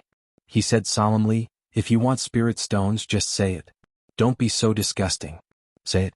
How much do you want?" Xianxia loosened his grip, revealing a pitiful expression as he weakly stretched out a finger. Immortal Lord Crocodile's face darkened. "You really dare to ask? With your current cultivation, do you think you need so many spirit stones?" After saying that, he reached out and pulled the storage pouch from Xianxia's waist. He casually glanced at it and was immediately taken aback. He looked at Xianxia suspiciously, wondering why this fellow had an empty storage pouch on him. Where did he put those things just now? He didn't think too much about it, and directly took out a pile of shiny black spirit stones from his bracelet and put them into the storage bag. Then he threw the storage bag back to Xianxia. Xianxia's hands trembled as he picked up the storage bag and examined it. It would have been fine if he hadn't taken a look, but when he did, he was shocked. There was a huge pile of shiny black spirit stones in the storage bag. There were actually 100 million divine grade spirit stones inside. Xianxia thought his eyes were playing tricks on him. He shook his head and looked at the storage bag again. But the truth was the truth. No matter how he looked at it, there were 100 million divine grade spirit stones inside. Xianxia's eyes widened, and he staggered several steps back as if he was struck by lightning. He couldn't believe it. He had wanted to ask Immortal Lord Crocodile for 1,000,000 divine grade spirit stones, but the other party misunderstood and gave him 100 million, 100 times more than what he wanted. Oh my god. A divine grade spirit stone was worth 100 million high-grade spirit stones. How many high-grade spirit stones was 100 million divine grade spirit stones worth? Damn it, I can't calculate it. In any case, I'm rich. Immortal Lord Crocodile looked at Huang Xiaolong's behavior and scolded, "What the hell are you doing?" Xianxia regained his senses and hurriedly stuffed the storage bag into his robe, sending it back to Utopia. He was afraid that the old man would go back on his word. In any case, now that the storage bag was in his hands, he wouldn't return it even if he was beaten to death. With an astronomical amount of wealth in his hands, Xianxia felt comfortable all over. He no longer had to worry about being unable to support a woman. Patting his chest, Huang Xiaolong felt more confident. He cleared his throat and looked at Immortal Lord Crocodile, asking curiously, "How did you get so many divine grade spirit stones? Were you in charge of the Immortal Emperor's finances?" "What nonsense are you talking about? How can a mere 400 million divine grade spirit stones be considered a lot? If it was in the past, Jin Miao would have been able to take it out. There were many people in the immortal world who could take out 400 million divine grade spirit stones. These are just the ones I carry around with me. I think it wouldn't be a problem to take out 10 billion divine grade spirit stones from my immortal palace." Immortal Lord Crocodile's expression dimmed as he sighed. "If I had known this would happen, I would have brought more with me. Now, I'm afraid they've all become someone else's wedding dress." Xianxia finally understood. If Immortal Lord Crocodile hadn't been suppressed at the bottom of the lake for so many years without anyone knowing, the spirit stones in his bracelet wouldn't have been left behind until now. However, he was still shocked by the wealth of the celestial world. People at different levels had a different understanding of wealth. Immortal Lord Crocodile's wealth alone was enough to rival the entire cultivation world. The immortal world is indeed the immortal world. There are so many spirit stones. You're wrong. Immortal Lord Crocodile shook his head. In fact, the place with the most spirit stones isn't the immortal world, but the netherworld. Whether it's the vastness of the land or the reserves of spirit stones, the netherworld has the most spirit stones. To the netherworld cultivators, spirit stones are useless to their cultivation, so very few people mine them. At the same time, the netherworld emperor strictly controls the mining of spirit stones. His main purpose is to prevent large amounts of spirit stones from falling into the hands of the immortal world cultivators to strengthen the immortal world. Of course, there are times when the netherworld uses spirit stones to trade with the immortal world. Secondly, the various feudal vassals in the netherworld secretly mine spirit stones to trade with the immortal world. This is also the main channel through which spirit stones from the netherworld flow to the immortal world. So that's how it is. Xianxia was stunned. The netherworld, which originally gave people a sense of horror, now made him yearn for it. He really didn't mind having more money. Instead, he felt that the more money the better because he firmly believed that money made things easier. However, it was just wishful thinking. With his current ability, going to the netherworld was not a good thing. After coming to his senses, Xianxia suddenly asked, "I heard you and Jin Miao say that you want to visit Yi Xiao and Ji Wu. Are you really going to look for them?" Immortal Lord Crocodile fell silent. After a long time he sighed, "People are like this. Even Jin Miao doesn't take me seriously. Imagine what Yi Xiao and Ji Wu will do. Maybe Ji Wu's attitude will be better, and Yi Xiao has always been arrogant and condescending. Why should I go and humiliate myself?" Sigh. Strength decides everything. You're finally willing to wake up from your dream. Xianxia despised him in his heart. Then he comforted him, "Old monster, don't be discouraged. An old steed has great ambitions. Life will inevitably encounter ups and downs. Whether you're a hero or a coward, the key is to see who has the last laugh. So what if it's Ji Wu? So what if it's Yi Xiao? So what if he's the immortal emperor and the emperor of the netherworld? Don't you still have a lot of time to take things slowly? Now that everyone thinks that you're dead, the immortal emperor won't pay attention to you anymore. Without any hindrances, it's time for you to show your true abilities. If you don't believe me, you can wait another 1,000 years. Anything is possible. Of course, we have to start from scratch, step by step. Otherwise, everything is just empty talk." Immortal Lord Crocodile's eyes lit up at these words, and his ambition was ignited once again. He narrowed his eyes and stared at Xianxia. He said in a low voice, "Then how do you think we should start from scratch? It's very simple. We'll benefit each other. In short, we'll help each other." Xianxia coughed and said in a weaker tone, "First of all, help me find the purple flame first. Once I cultivate the Samadhi true fire, I'll burn whoever dares to stop us." Chapter 742. "That's a good idea," Immortal Lord Crocodile said indifferently. Xianxia was no fool. He naturally heard the sarcasm in Immortal Lord Crocodile's tone, but he was happy to play dumb and pretend that he did not understand. As the saying went, if one was not thick-skinned, one should not come out. Boss Yu was experienced and knowledgeable, so this bit of provocation was nothing to him. Immortal Lord Crocodile also saw that this guy was thick-skinned and did not want to talk nonsense. He looked around and frowned. Jin Miao and the others died here. It won't be long before Yi Xiao and the others find out. I'm afraid we can no longer stay here and have to find another place. Don't worry. It's very safe here. When Xianxia said this, he looked into the distance with a hint of worry in his eyes. He was not saying this without reason because the culprit, Bai Changchun, had gone in the opposite direction. If he met guests from the immortal city on the way with Bai Changchun's personality, it was inevitable that he would fight. The culprit had already shown himself. Those immortals could not be expected to collect the corpses of Jin Miao and the others. Immortal Lord Crocodile was slightly startled, but he also understood from the worry in his eyes. The two did not say anything more.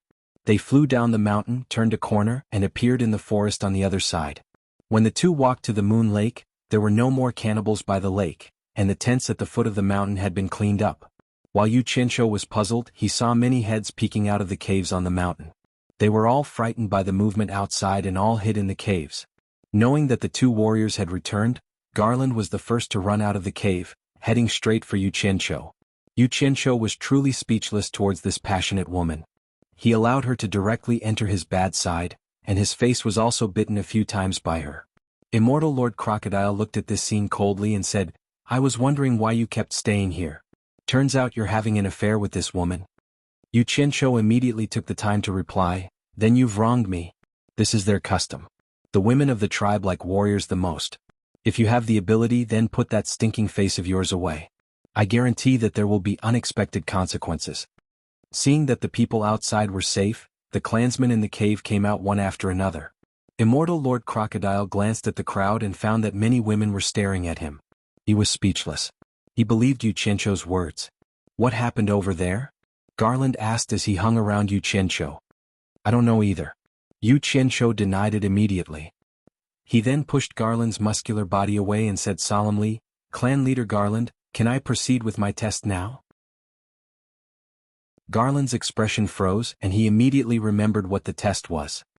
He waved his hand and said, You are the strongest warriors here, so you don't need to be tested. You can stay here as long as you like. What a joke. A single person had killed a moonlight crocodile that the entire clan couldn't deal with. Why would he need to take the postgraduate entrance exam? Xianxia didn't care. He didn't want to trouble himself. He smiled and said, Clan leader Garland, we are indebted to your clan for taking us in. We don't know how to thank you.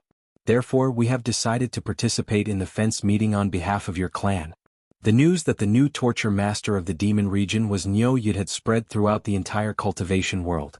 In particular, the news that Xianxia had intimidated more than 100 soul formation cultivators and forced each lord to hand over 200 million superior grade spirit stones shook the entire cultivation world. This disappearance was too shocking. Normally, the person who was humiliated would not expose his own shortcomings. No one knew who had spread this news. In an instant, Xianxia's prestige in the cultivation world increased greatly. Bai Changchun, who had already left the cultivation world, was gradually forgotten. At least, the haze that shrouded the entire cultivation world had completely disappeared. As for the title of the #1 expert in the cultivation world, it was undoubtedly pushed to Xianxia by everyone. Most people didn't expect that Xianxia would actually take over Bai Changchun's position. It seemed that Xianxia was an immortal from the celestial realm. This made the cultivators in the world sigh. Bai Changchun had left and now Xianxia had come. The demon region was still mysterious and powerful. It was the same for generations and it was still inviolable. At this time, the forces of the various countries finally began to attack the Chinese cultivation world.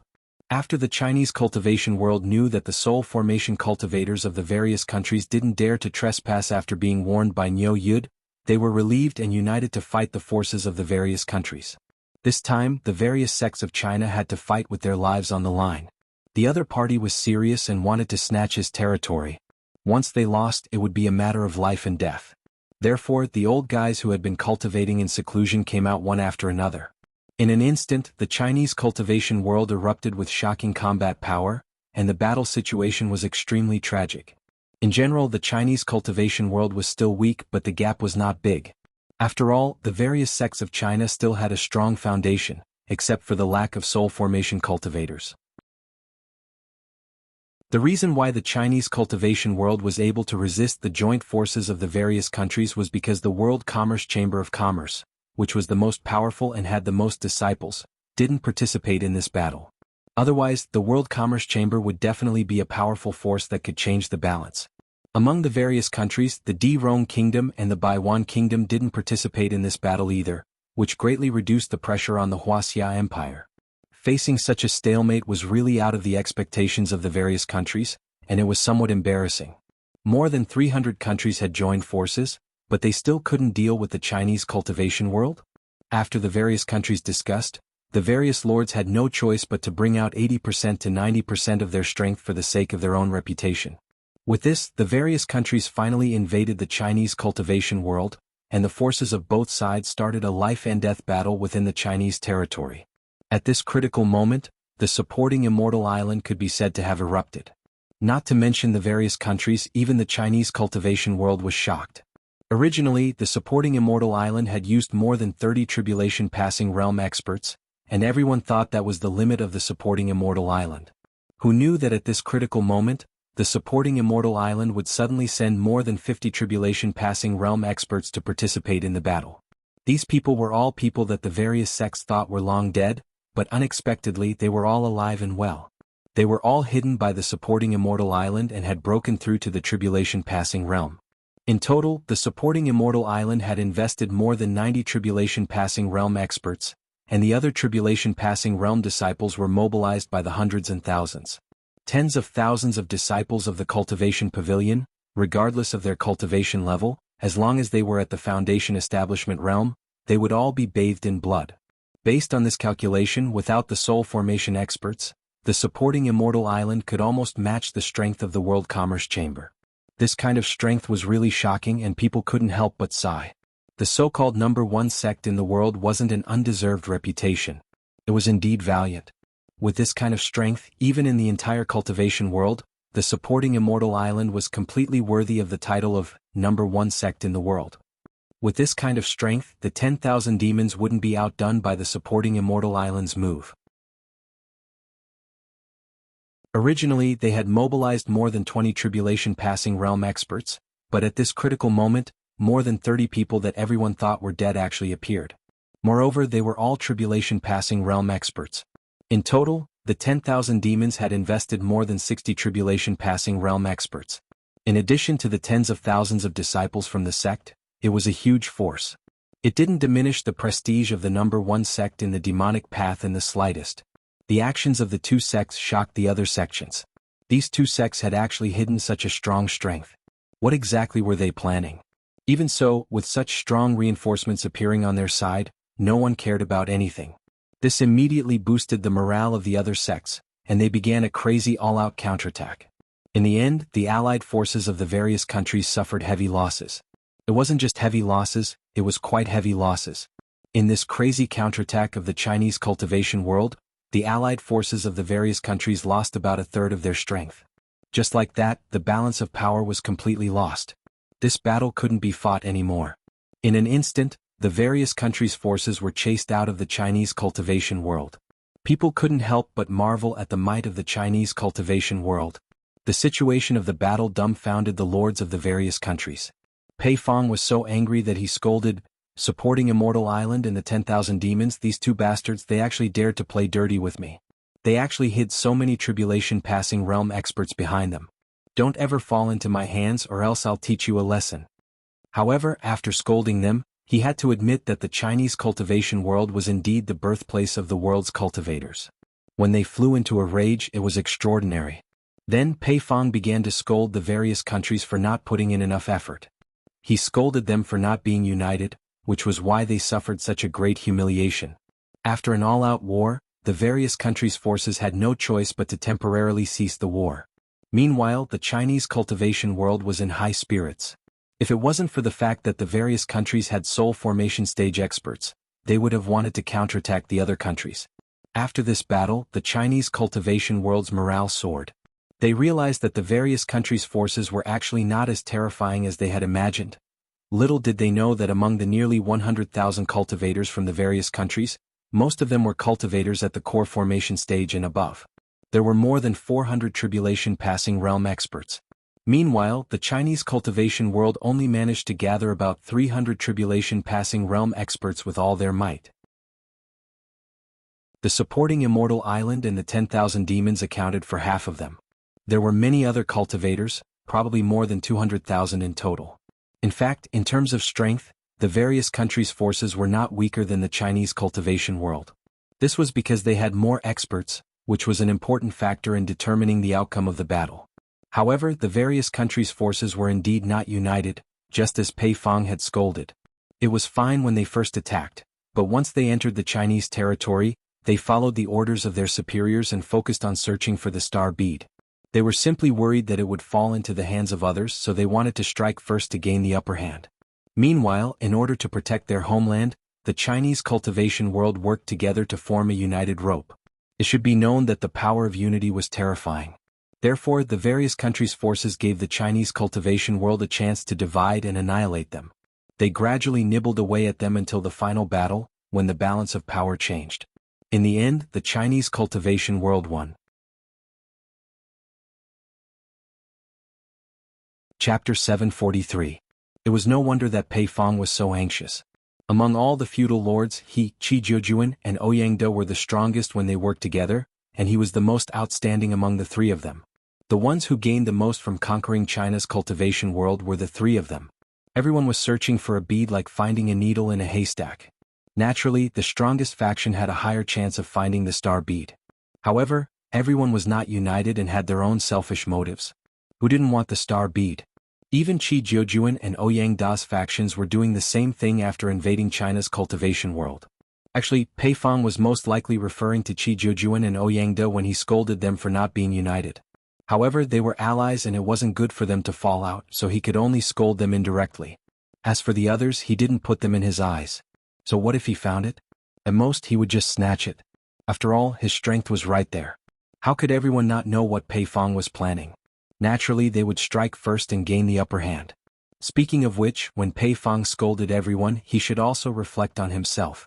Before invading China, the three factions led by him had impatiently divided up Huazongming, Pu Taidong, and Yanji's territories.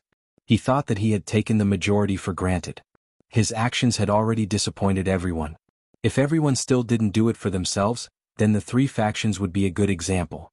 As for the star bead that could cause a war between immortals in ancient times, everyone wanted it even more urgently. In the end, the various countries' factions were defeated by China.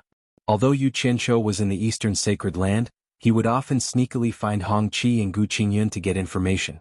After learning that China's cultivation world had defeated the various countries' joint invasion, even he was very surprised. He couldn't help but marvel at the strength of supporting Xian Island and 10,000 demons. These two factions were truly sinister. As expected, there were many hidden dragons and crouching tigers. It was very difficult for outsiders to figure out their ins and outs. If it wasn't because they were forced into a corner by the various countries, who would know that these two factions had hidden so many tribulation-passing experts?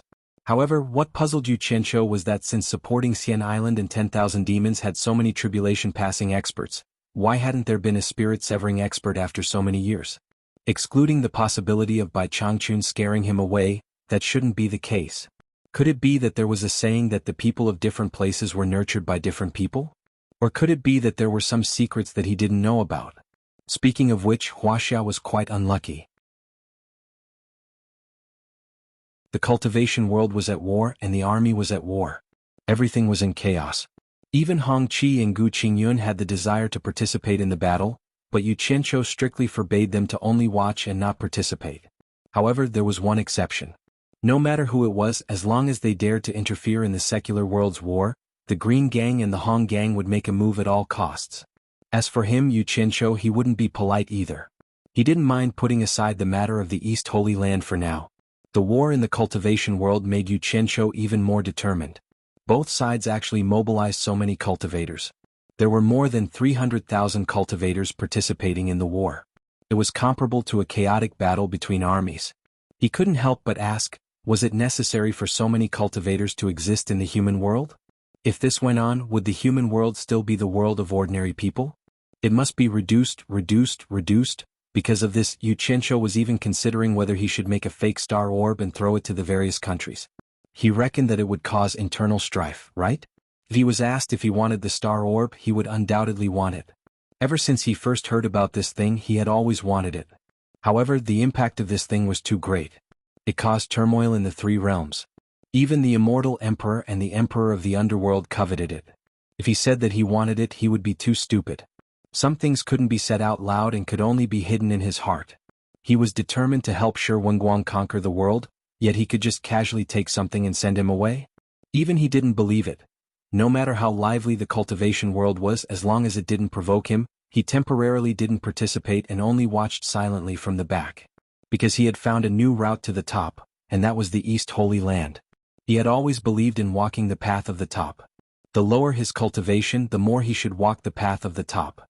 His experience from his previous life told him that this was the best way to rise quickly. There was a saying in his previous life. If you followed an official for a long time, you would be a low-ranking official if not a high-ranking one. This saying could also be applied to the cultivation world. If you followed someone with a high cultivation for a long time, even if your current cultivation wasn't great, your future cultivation wouldn't be too bad. In fact, as long as he had the chance, he would always do this. Reality proved that the effect was pretty good. Taking the current immortal crocodile for example, he had only followed him for a few days. Just a few spirit stones from him would be many times better than him fighting for his life in the cultivation world for so many years. The World Chamber of Commerce run by Yin Baikong was considered good at doing business, right?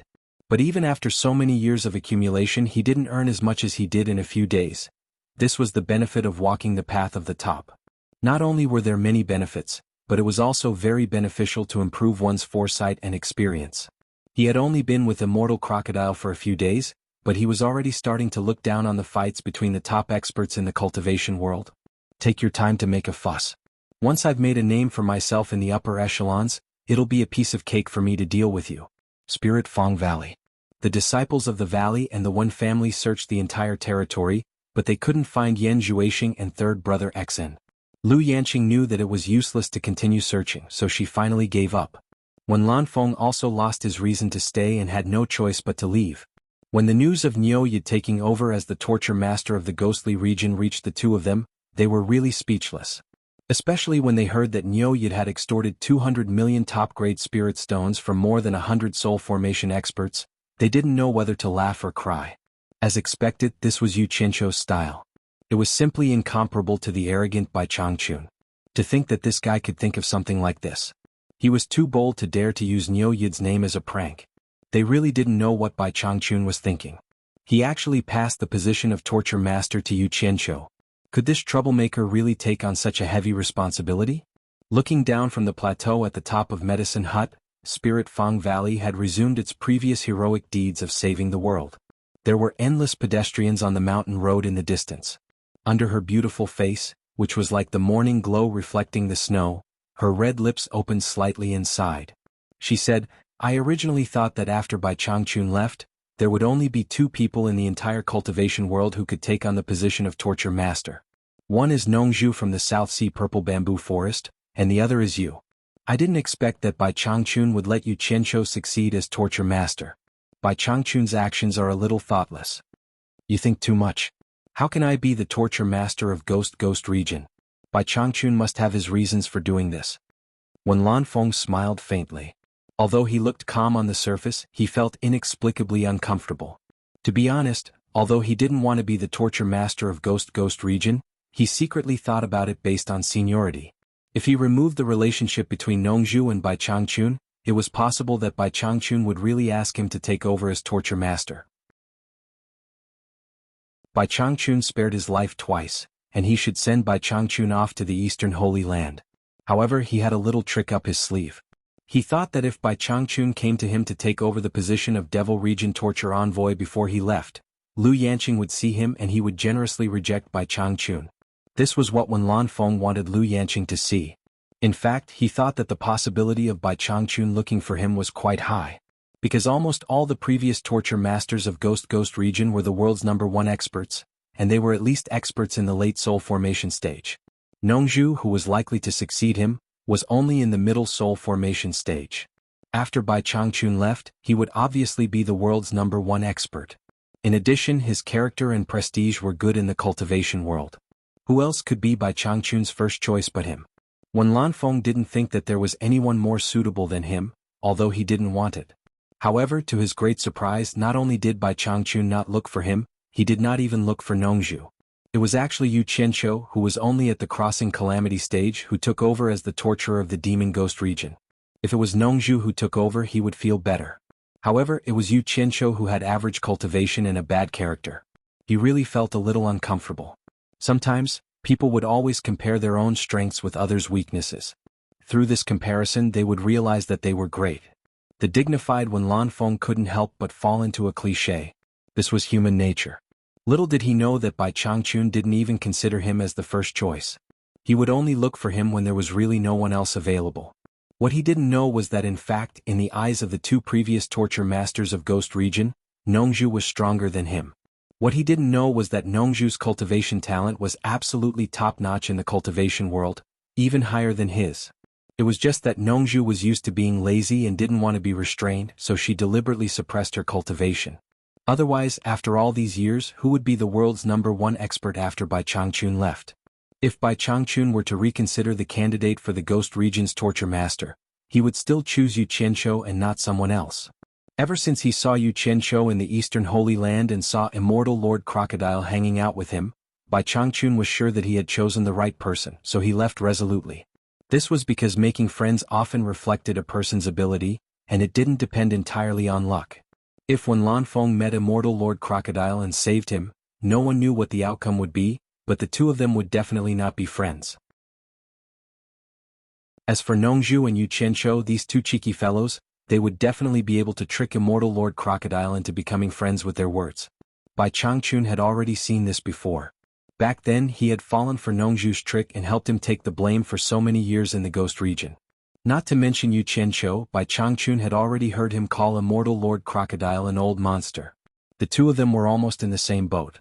If there was any trouble in the Ghost region that couldn't be solved, Yu Qianqiu would definitely ask Immortal Lord Crocodile to help. Chapter 744. Later news came from Xianxian Island.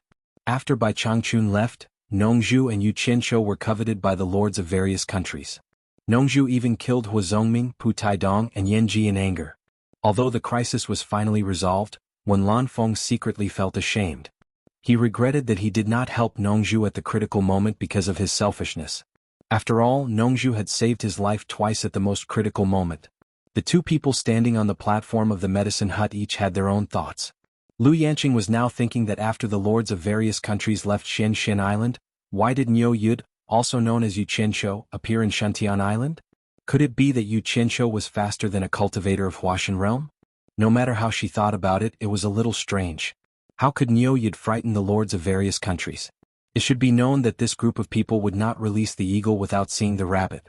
It was impossible to frighten them without seeing it with their own eyes. Unfortunately, those who had suffered a loss did not want to mention this matter again. No one knew what had happened at that time. In any case, the group of people obediently took out 200 million high-grade spirit stones, especially Pei Fong, who was forced to take out 300 million. The more Lu Yanqing thought about it, the more curious she became. Now she found that Yu Qianqiu came and went like the wind. She rarely heard about his route. He always appeared here and there suddenly. Wherever he went, he could stir up a big commotion. Or he simply disappeared, completely disappearing in front of everyone. And when he appeared, there was a lot of scolding everywhere in the cultivation world. He was not afraid of being scolded and could not be beaten to death. He ran around everywhere, appearing and disappearing like a ghost. For example, now, when the cultivation world was in a state of chaos, Yu Qianqiu had completely disappeared from the cultivation world.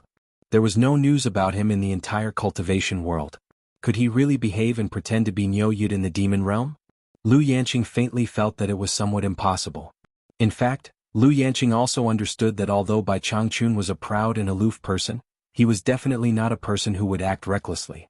However, what Lu Yanqing could not understand was why Bai Changchun would choose such a reckless person to be his disciple and even let him take over the demon ghost realm.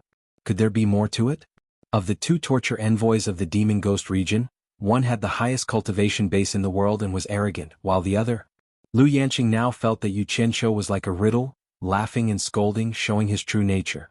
He was also a real villain, but she could not figure him out, as if he was hidden in the fog.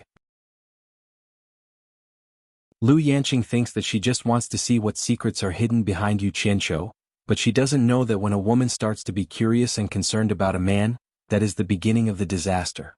Especially when that man's world was filled with legendary colors. The more one understood, the more dazzling it would be. The two people on the cliff fell into silence. When Lanfeng slightly exhaled and broke the silence, Yanqing, should we go to the demon ghost region to pay a visit to the new torture envoys, Niu Yud?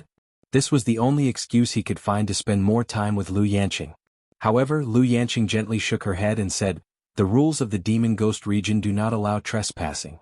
It's not good to go there rashly. Let's talk about it later."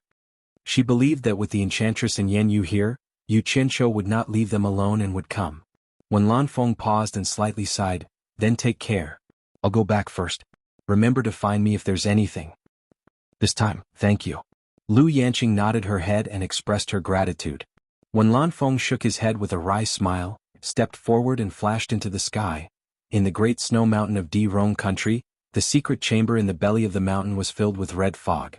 It was so thick that the movement inside could not be seen, and the smell of blood was still pungent. Yan Zhuixing's astonished voice came from inside. "Niu Yud took over the demon ghost region?" Outside the secret chamber, Bing Qingzi, who was guarding at the door, said, "Yes, the news is true. But it's really surprising that Bai Changchun would choose him to take over the demon ghost region. I thought it was either Nongzhu or Wen Lanfeng. This Bai Changchun is really powerful. He can even pull the guide of the immortal world to take over his demon ghost region." During this time, Bing Qingzi almost never left the door of the secret chamber to protect Yan Zhuixing. He did not want Yan Zhuixing to encounter any danger again, because Yan Zhuixing could not be so lucky to escape from death every time. If something really happened to Yan Zhuixing, it would be an unbearable burden for him. Years of hard work would go down the drain. For safety reasons, he even summoned the snow flood dragon to the door of the secret chamber. One man and one flood dragon each guarded one side. The security was tight. In the secret chamber filled with red fog, a white figure suddenly shot out. The snow flood dragon's head stretched out and shrank like lightning and bit into its mouth. A bloodless naked girl was directly swallowed into the stomach of the snow flood dragon. Having eaten another delicious meal, the snow flood dragon shook its head in satisfaction. Its bright red eyes stared at the secret chamber, seemingly wanting to continue. Bing Qingzi, who was sitting cross-legged, just casually glanced at it. At first he was a little uncomfortable about using living people to practice demonic arts, but now he was used to it. Every day several virgin girls would be sent to the foot of the mountain. It was unknown how many of them had been used up until now. If it was in other countries, it would have already aroused the vigilance of others with the constant disappearance of girls. But with the identity of the state preceptor of Di Rong country, it was a piece of cake for him to settle this. Moreover, Di Rong country was originally Bing Qingzi's territory. Capturing a few poor girls was nothing to him. Yan Zhuixing, who was hiding in the red fog in the secret chamber, continued Bing Qingzi's words. He gritted his teeth and said, "It's all because of him that I have to hide like this. So what if he is an immortal from the immortal world? When I succeed in my demonic arts, I will definitely let him know the power of my demonic arts. I will make him beg for death." A sharp roar echoed in the passage of the mountain for a long time. The cannibal tribe by the moon lake was singing and dancing. The atmosphere was very warm, for no other reason than to send off the warriors participating in the fence contest. The cannibal tribe was just a small tribe with a few hundred people. For many years, the 3 strongest warriors would be selected to represent the tribe in the contest. Originally, the 3 warriors had already been selected. But because Yu Qianzhou's enthusiasm affected Immortal Crocodile, the 2 of them replaced the other 2 warriors. With warriors like the 2 of them participating in the contest, the cannibal tribe was naturally very happy. Based on their bravery in killing the lake monster, they would definitely qualify for the contest. However, the 2 of them were outsiders and they were only temporarily taken in by the tribe. How could they let the guest replace them? Garland represented the cannibal tribe and repeatedly refused, but Yu Qianzhou held an incredibly sincere attitude and continuously tried to convince everyone. In the end, the entire cannibal tribe was moved, and they allowed those 2 fellows to represent the cannibal tribe. Immortal Crocodile didn't know what was going on. After chatting with Yu Qianzhou a few times, he actually agreed to accompany him to participate in such a boring thing as the fence contest. After thinking about it, he felt that something was wrong. How could he have agreed so carelessly? But since he had agreed, he couldn't go back on his word. In the end, he decided to let nature take its course. Once they decided to participate, the 2 of them realized that they had to solve a lot of problems to attend the fence contest. First was the problem of Immortal Crocodile's cultivation. To be honest, although Immortal Crocodile's cultivation was very high in the past, it was nothing in the Eastern Holy Land now. It was very easy for other immortals to see through his identity as an immortal cultivator. They were willing to participate in the fence contest as an immortal cultivator, but others definitely wouldn't. So they had to hide it. So Yu Qianzhou took out the breath-concealing pill and gave it to Immortal Crocodile. In the end, Immortal Crocodile thought that the pill was too low grade, or rather too insignificant, so he took out something better to hide his cultivation. As for Yu Qianzhou, he was born with a special ability, so he didn't need to use anything to hide his cultivation. As long as he didn't expose himself, others wouldn't be able to see through him. But there was one big problem that gave both of them a headache. Immortal Crocodile almost went berserk because of this problem, but Yu Qianzhou persuaded him to back down. He even said a lot of inspirational things about enduring hardships and waiting for an old horse to return to the stable. It was really hard on him, and even he felt like he was sick of it. There was no other reason than their appearance. Yu Qianzhou was easier to deal with, but the key was that Immortal Crocodile's appearance was too eye-catching. He had a burly figure, snow-white hair, and an elegant silver robe that flowed like silver silk. It was very eye-catching. If an immortal cultivator saw him walking out, their first impression would be that he was either an immortal or a monster. It would be strange if they didn't suspect him. So the 2 of them began to change. Garland quickly asked his clansmen to hurry up and make clothes that matched the style of the cannibals. In fact, it was just a few pieces of animal skin. After putting it on, they realized that it was really too revealing.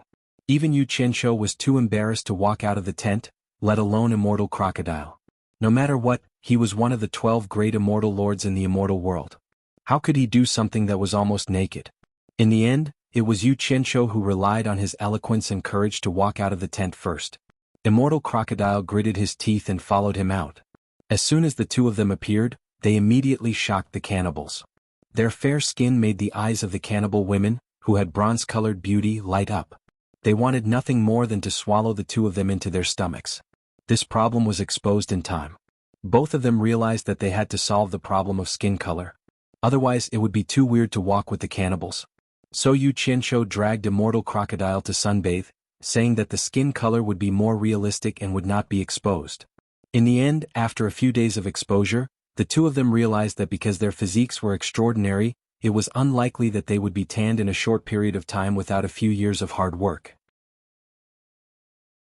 After much effort, immortal crocodile, with his rich experience, finally came up with something that would not be easily seen through.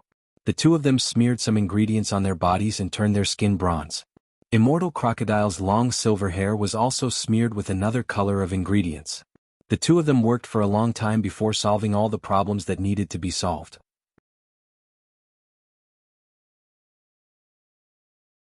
Chapter 745. The sun had just risen and the cool morning breeze was cool. The ripples on the moon lake were clear and moving, and the water plants by the lake swayed beautifully.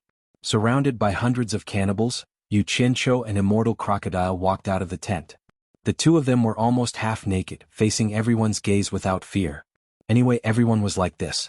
Birds of a feather flocked together. There was nothing strange about it. However, the two of them stood in stark contrast. Compared to immortal crocodile, who was almost 2 meters tall, Yu Qianqiu looked a little weak. Fortunately, he had been practicing the animal show for a long time, so his tight muscles did not make him look weak.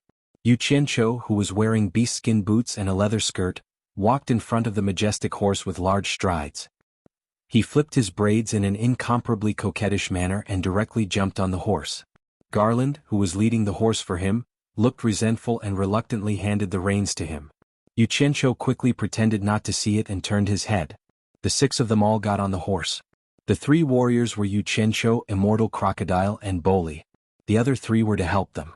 The moment the 6 of them got on their horses, the crowd of clansmen parted to make a path for them. They danced wildly on both sides. More than 20 animal skin drums were arranged in 2 rows. Intense ping-pang sounds rang out as they sent the warriors off. Boli led the way, pulling the reins and galloping away. Yu Qianqiu followed closely behind, followed by immortal crocodile and the remaining 3 tribesmen. The 6 of them rushed into the winding path in the distant forest, disappearing from the anticipating eyes of the tribesmen. The winding path in the dense forest was winding, and if one's horsemanship was not good, it was easy to crash into trees or run into bushes. Fortunately, the 6 of them were good horsemanship, and the branches and leaves on both sides quickly flashed past their ears. Yu Qianqiu, who was following behind Boli, suddenly heard immortal crocodile's voice behind him. That woman's eyes were very clingy. She took off all her clothes and touched you a few times at night. I can't believe you could resist it. He was naturally referring to Garland. Old monster, you actually peeped on me while I was sleeping? Yu Qianqiu replied angrily. What are you shouting for? Do you think I don't know that you're spying on me? Immortal Lord Crocodile sneered. Yu Qianqiu was speechless. It wasn't that he was a peeping Tom, but Immortal Lord Crocodile's actions shocked him. She had thought that he would be reserved, but who would have thought that this old monster would actually have a taste of meat in the cannibal tribe? He seemed to not reject anyone, and every night he would have sex with several women. How heroic. Yu Qianqiu was curious and could not help but use his spiritual sense to check every night. But then again, with the other party's cultivation, it wouldn't be difficult for him to discover that he was peeping. It was just that he didn't expect the old monster to be so vigilant even when doing things. It was really surprising. The horses galloped through the forest, and the sound of hooves rang out incessantly. However, the 2 of them were silent. Let's not talk about each other. Neither of us was a good person. But after a while, Immortal Lord Crocodile transmitted his voice again. Yu Qianqiu, if you can't help me recover my cultivation in 500 years, don't blame me for being impolite. You've said it 100 times. Do I look like a liar to you? Don't mention it in the future. I'm sick of hearing it even if you don't say it. Yu Qianzhou gave a perfunctory reply. In order to get Immortal Lord Crocodile to be his bodyguard, he had spent a lot of effort. In the end, he made up a white lie that he could help him recover his cultivation in 500 years. Only then did he manage to tame Immortal Lord Crocodile. Otherwise, why would Immortal Lord Crocodile accompany him everywhere?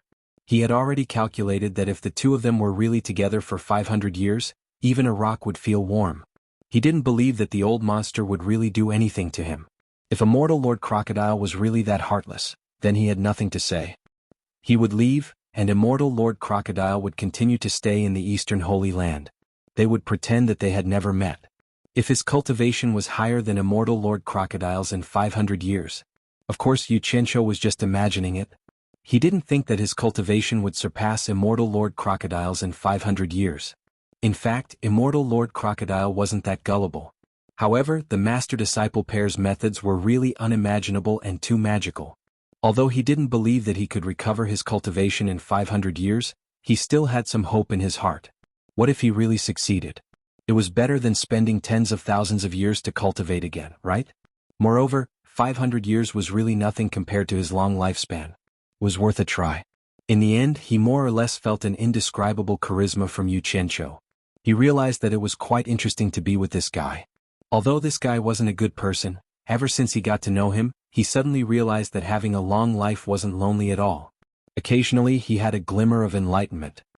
He asked himself, what is the true meaning of cultivation? After spending half a day, the group of 6 finally ran out of the forest. They could see a road in the wilderness in front of them, stretching into the distance like a yellow ribbon. In the distance, there were many houses clustered together, and it seemed to be a small town. Boli pulled the reins and rode on the hillside. The 5 people behind him lined up and looked into the distance. In just a short while, several groups of people had run on the road. They were dressed like their own people. Although Yu Qianzhou didn't know which tribe they were from, he guessed that their purpose was similar to that of the cannibals. They were all going to participate in the fence meeting. Judging from the number of people passing by, it seemed that the cannibals were really a small tribe. At least every group that passed by had at least a dozen riders, but they only had 6 people. The sun was high in the sky. Looking at the panting horses, Boli waved his hand and pointed to the small town in the distance. The small town in front is the midpoint to Lust City. When we get there, let the horses recover their strength and continue on their way. That way we can reach Lust City before dark when the horses are exhausted. What do you think? Facing Boli's questioning gaze, Yu Qianzhou scratched his braids and smiled. We don't know each other well, so we'll listen to you. Originally, with his and Immortal Crocodile's abilities, there was no need to run slowly to Lust City. They could just fly there, but in order to not expose their cultivation they had to do this. Boli smiled heartily and nodded. He took the lead and rushed down the hillside. The 6 riders ran on the yellow road towards the small town in the distance. Running on the straight road was obviously much more comfortable than running on the winding path in the forest. Yu Qianzhou swung his braids in the wind. The feeling of the wind blowing through his hair was nice and cool. Seeing that they were outside the town, Yu Qianzhou was about to rush into the town, but he saw Boli slow down and pull the reins to a stop. The others also stopped. Only Yu Qianzhou did not notice that he had run too far, and only stopped in front of the town's gate. The gate made of wood and stone had a bit of an ancient charm, but the workmanship was very rough. There were many people on the streets inside. Looking at their clothes, it was obvious that most of them were people of various tribes, but some were wearing more formal long robes. Yu Qianzhou took a few glances at the streets inside and found that there were not many decent houses. He turned his horse around and saw that Boli and the others had already dismounted and led the horses to a few shady trees by the roadside. They had the intention of sitting on the ground, and only Immortal Crocodile was looking at him with a faint smile. Yu Qianzhou immediately ran over, jumped off the horse and asked Boli curiously, "The town is in front. Aren't you going in to rest? What are you doing here?" Boli looked at the other 3 tribesmen awkwardly. Yu Qianzhou immediately became suspicious, and under his repeated questioning, Boli finally told him the truth. In fact, the customs of each tribe were quite fierce and fights were common. It was difficult to get along well with the other tribes. The cannibals were the smallest tribe in this area, and it was inevitable for them to suffer some losses. To put it bluntly, they were often bullied. This town was called Shizi Town, which meant the westernmost town on the mainland. Originally there was no town here. This town was built by some of the larger tribes because the nearby tribes envied the life of the people in the city. They began to learn from the people in the city to do business. The mayor was the chief of the largest tribe in the area, the Xizi tribe. Although the cannibals were small, they were a place where warriors came from. Often, there would be people who could participate in the fence contest and win generous rewards. This made the nearby tribes jealous and hateful because there were many tribes participating in the fence contest, but there were only 100 winners. Therefore, every time the cannibals settled in the town to rest, there would always be people from other tribes who would come to provoke them, taking the opportunity to injure or disable the cannibal warriors so that they could not participate in the contest. This method seemed very reckless, but it was an effective way to reduce the number of strong competitors. And no matter how brave the cannibal warriors were, they could not resist the large number of people. In the end, they could only compromise and rest here, not daring to enter the town. In fact, although this kind of thing sounded annoying, it was not a big deal between the tribes. Bullying the weak was completely the nature of these almost primitive tribes. But after hearing this, Xianxia rolled his eyes and despised bully infinitely. No wonder your woman was so anxious to sleep with me. After thinking about it, Xianxia also felt that he should not cause trouble here.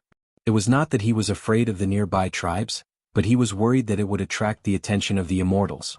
So he led the horse and was about to tie it up. Unexpectedly, a gust of wind blew and a lot of things fell from the swaying branches. Xianxia felt something crawling on his head. He grabbed it and a big green furry worm wriggled in his hand. Xianxia was originally prepared to just bear with it and let it go. He didn't want to cause any trouble, but in the end, this disgusting caterpillar caused his stomach to be filled with rage. Squeak! The caterpillar was pinched so hard that green juice shot out, and it lost its life on the spot. He threw it away and jumped directly on the horse's back. He said to Bolly in a deep voice, "Damn it! Kind people get bullied, and hiding under a tree still gets bullied by caterpillars. There is no way to live like this. All of you get on the horse and go to the town to rest."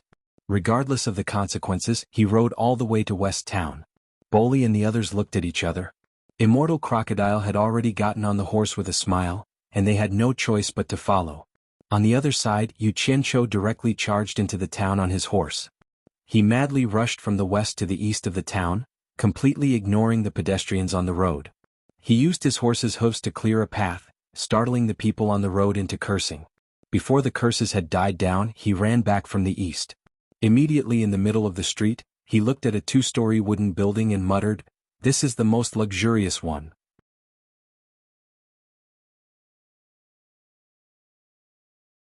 Chapter 746. The so-called most luxurious was only because it was much bigger than the other houses. Xianxia had just jumped off his horse when Bodo and the others arrived. Xianxia pointed inside and said, "We'll rest here."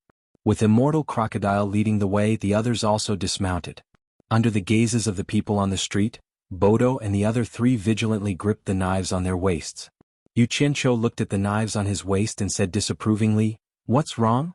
Are you afraid that there'll be danger if you rest here?" Bodo lowered his head slightly and said in a low voice, "This shop is owned by the Xizi, we cannibals can't afford to rest here." What he meant was that the Xizi would rip them off in terms of price. Xianxia raised his eyebrows and stretched out his hand. "Didn't you bring money? Give me the money pouch." Bodo was startled, but out of respect for this brave warrior who could kill the lake monster, he untied a small cloth pouch from his waist and handed it to him. Xianxia was about to take it when he heard someone yell, "How dare you scare my people by horse racing in town?" 7 or 8 people quickly rushed over. Just as Xianxia was about to ask what they were up to, the leader of the group suddenly snatched the money pouch from Bodo's hand. Weighing the pouch in his hand, he looked at Xianxia in disdain. "This pouch of money belongs to us. We'll take it as you scaring our people." Before he could finish, there was a flash of cold light, followed by a streak of blood. Before anyone could see what was going on, they found that the person's hand that was holding the money pouch was gone, leaving only a bare arm. Blood suddenly spurted out from the dark red stump. The knife on Xianxia's waist had moved to his right hand at some point, and his left hand was holding Bodo's money pouch with a severed hand. His movements were so fast that the person only realized that his hand had been cut off when blood spurted out of his hand. Before he could finish screaming, he saw a cold light flash by, and a large head flew into the air. Xianxia raised his leg and kicked the man's chest, sending him flying a few meters away. Blood spurted out from the wound on his neck. Xianxia didn't even bother to look at it. He pulled off the broken hand that was holding onto the money pouch and muttered, "What AF asterisk king problem asking for a beating?" In just a few moments, the people on the street who were prepared to watch the show were all stunned. Bolly and the other three were already dumbfounded. The street instantly became very quiet. Immortal Lord Crocodile's face also twitched slightly. He thought to himself, how ruthless. The other 7 people who had come with the dead person only now realized that their clansman had been killed. Their eyes turned red and without any warning, they all pulled out their knives and charged at Xianxia. Xianxia raised his head slightly and charged into the crowd with quick steps. A series of punches, kicks and saber lights danced in the air. 7 heads flew up and 7 corpses fell to the street with blood spurting out from their mouths. Their bodies were still twitching and only after a long while did they stop moving. Xianxia shook off the blood on his knife and put it away without a change in expression, as if nothing had happened. To him, killing a few mortals was not something to be happy about. The quiet street suddenly burst into an uproar, and everyone looked at Xianxia with reverence. Bolly and the other 3 looked at Xianxia with admiration. He was indeed the warrior who killed the lake monster. Immortal Lord Crocodile's eyelids twitched uncontrollably. He couldn't help but want to ask this kid what he had been doing before he started cultivating. The clean and sharp close-range combat just now was very familiar, and had nothing to do with the level of his cultivation. It was normal for people to die in battles between tribes. In addition, there were no legal restrictions, so it was completely up to the winner to decide. The loser could just blame it on his bad luck and take revenge if he had the ability. Under everyone's gaze, Xianxia expressionlessly carried the money bag and entered the shop. The people who were standing at the entrance to watch the show quickly retreated. Bolly and the other 3 led the horses into the small alley next to the shop. They found the stable and placed the fodder for the horses before returning. When they entered the shop, they saw that Xianxia and Immortal Lord Crocodile had already taken a seat. The table was filled with sumptuous meat dishes. Xianxia waved them over and let them eat to their heart's content. Bolly and the other 3 were still a little worried. After all, things wouldn't be so peaceful outside. After all, Xianxia had killed the people of the second largest tribe in the area, the Wuxia tribe. Xianxia tasted everything and found that it didn't taste very good. He immediately lost his appetite. Immortal Lord Crocodile obviously didn't like these things either. He casually took a bite and threw it aside. He turned to stare at Xianxia and transmitted his voice.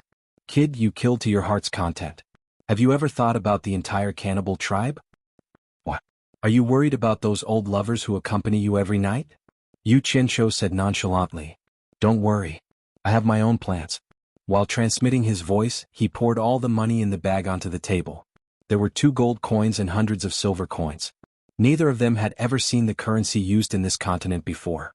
They each picked up a piece and examined it. The printing was quite exquisite. There were portraits on both sides of the coin. One side was a man with a cold face and the other side was a beautiful woman. Xianxia did not think much of it. He guessed that the shopkeeper was frightened by his killing move.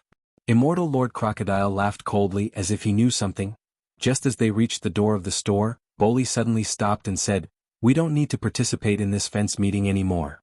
They all turned around and looked at him, not knowing why he said that. Bolly raised the bulging money bag in his hand and said, "This much gold is enough for our people to live for many years. More importantly, we just offended the Wuxia tribe. They will definitely take revenge on us. We need to go back and protect our people." The other 3 clansmen looked at each other and nodded their heads solemnly. Immortal Lord Crocodile looked at Xianxia with a mocking expression as if saying, "Who asked you to kill so many people? Who asked you to give them so many gold coins? Who asked you to send the cannibals away? Now you're getting your retribution, aren't you?" Xianxia was stunned. He did not expect himself to make a fool of himself. His face darkened as he said, "No, we have to participate in the fence meeting." You're tuning in to the Sword Dance in the Vast Sky YouTube channel. Don't forget to subscribe and join us on this journey to catch the most captivating stories.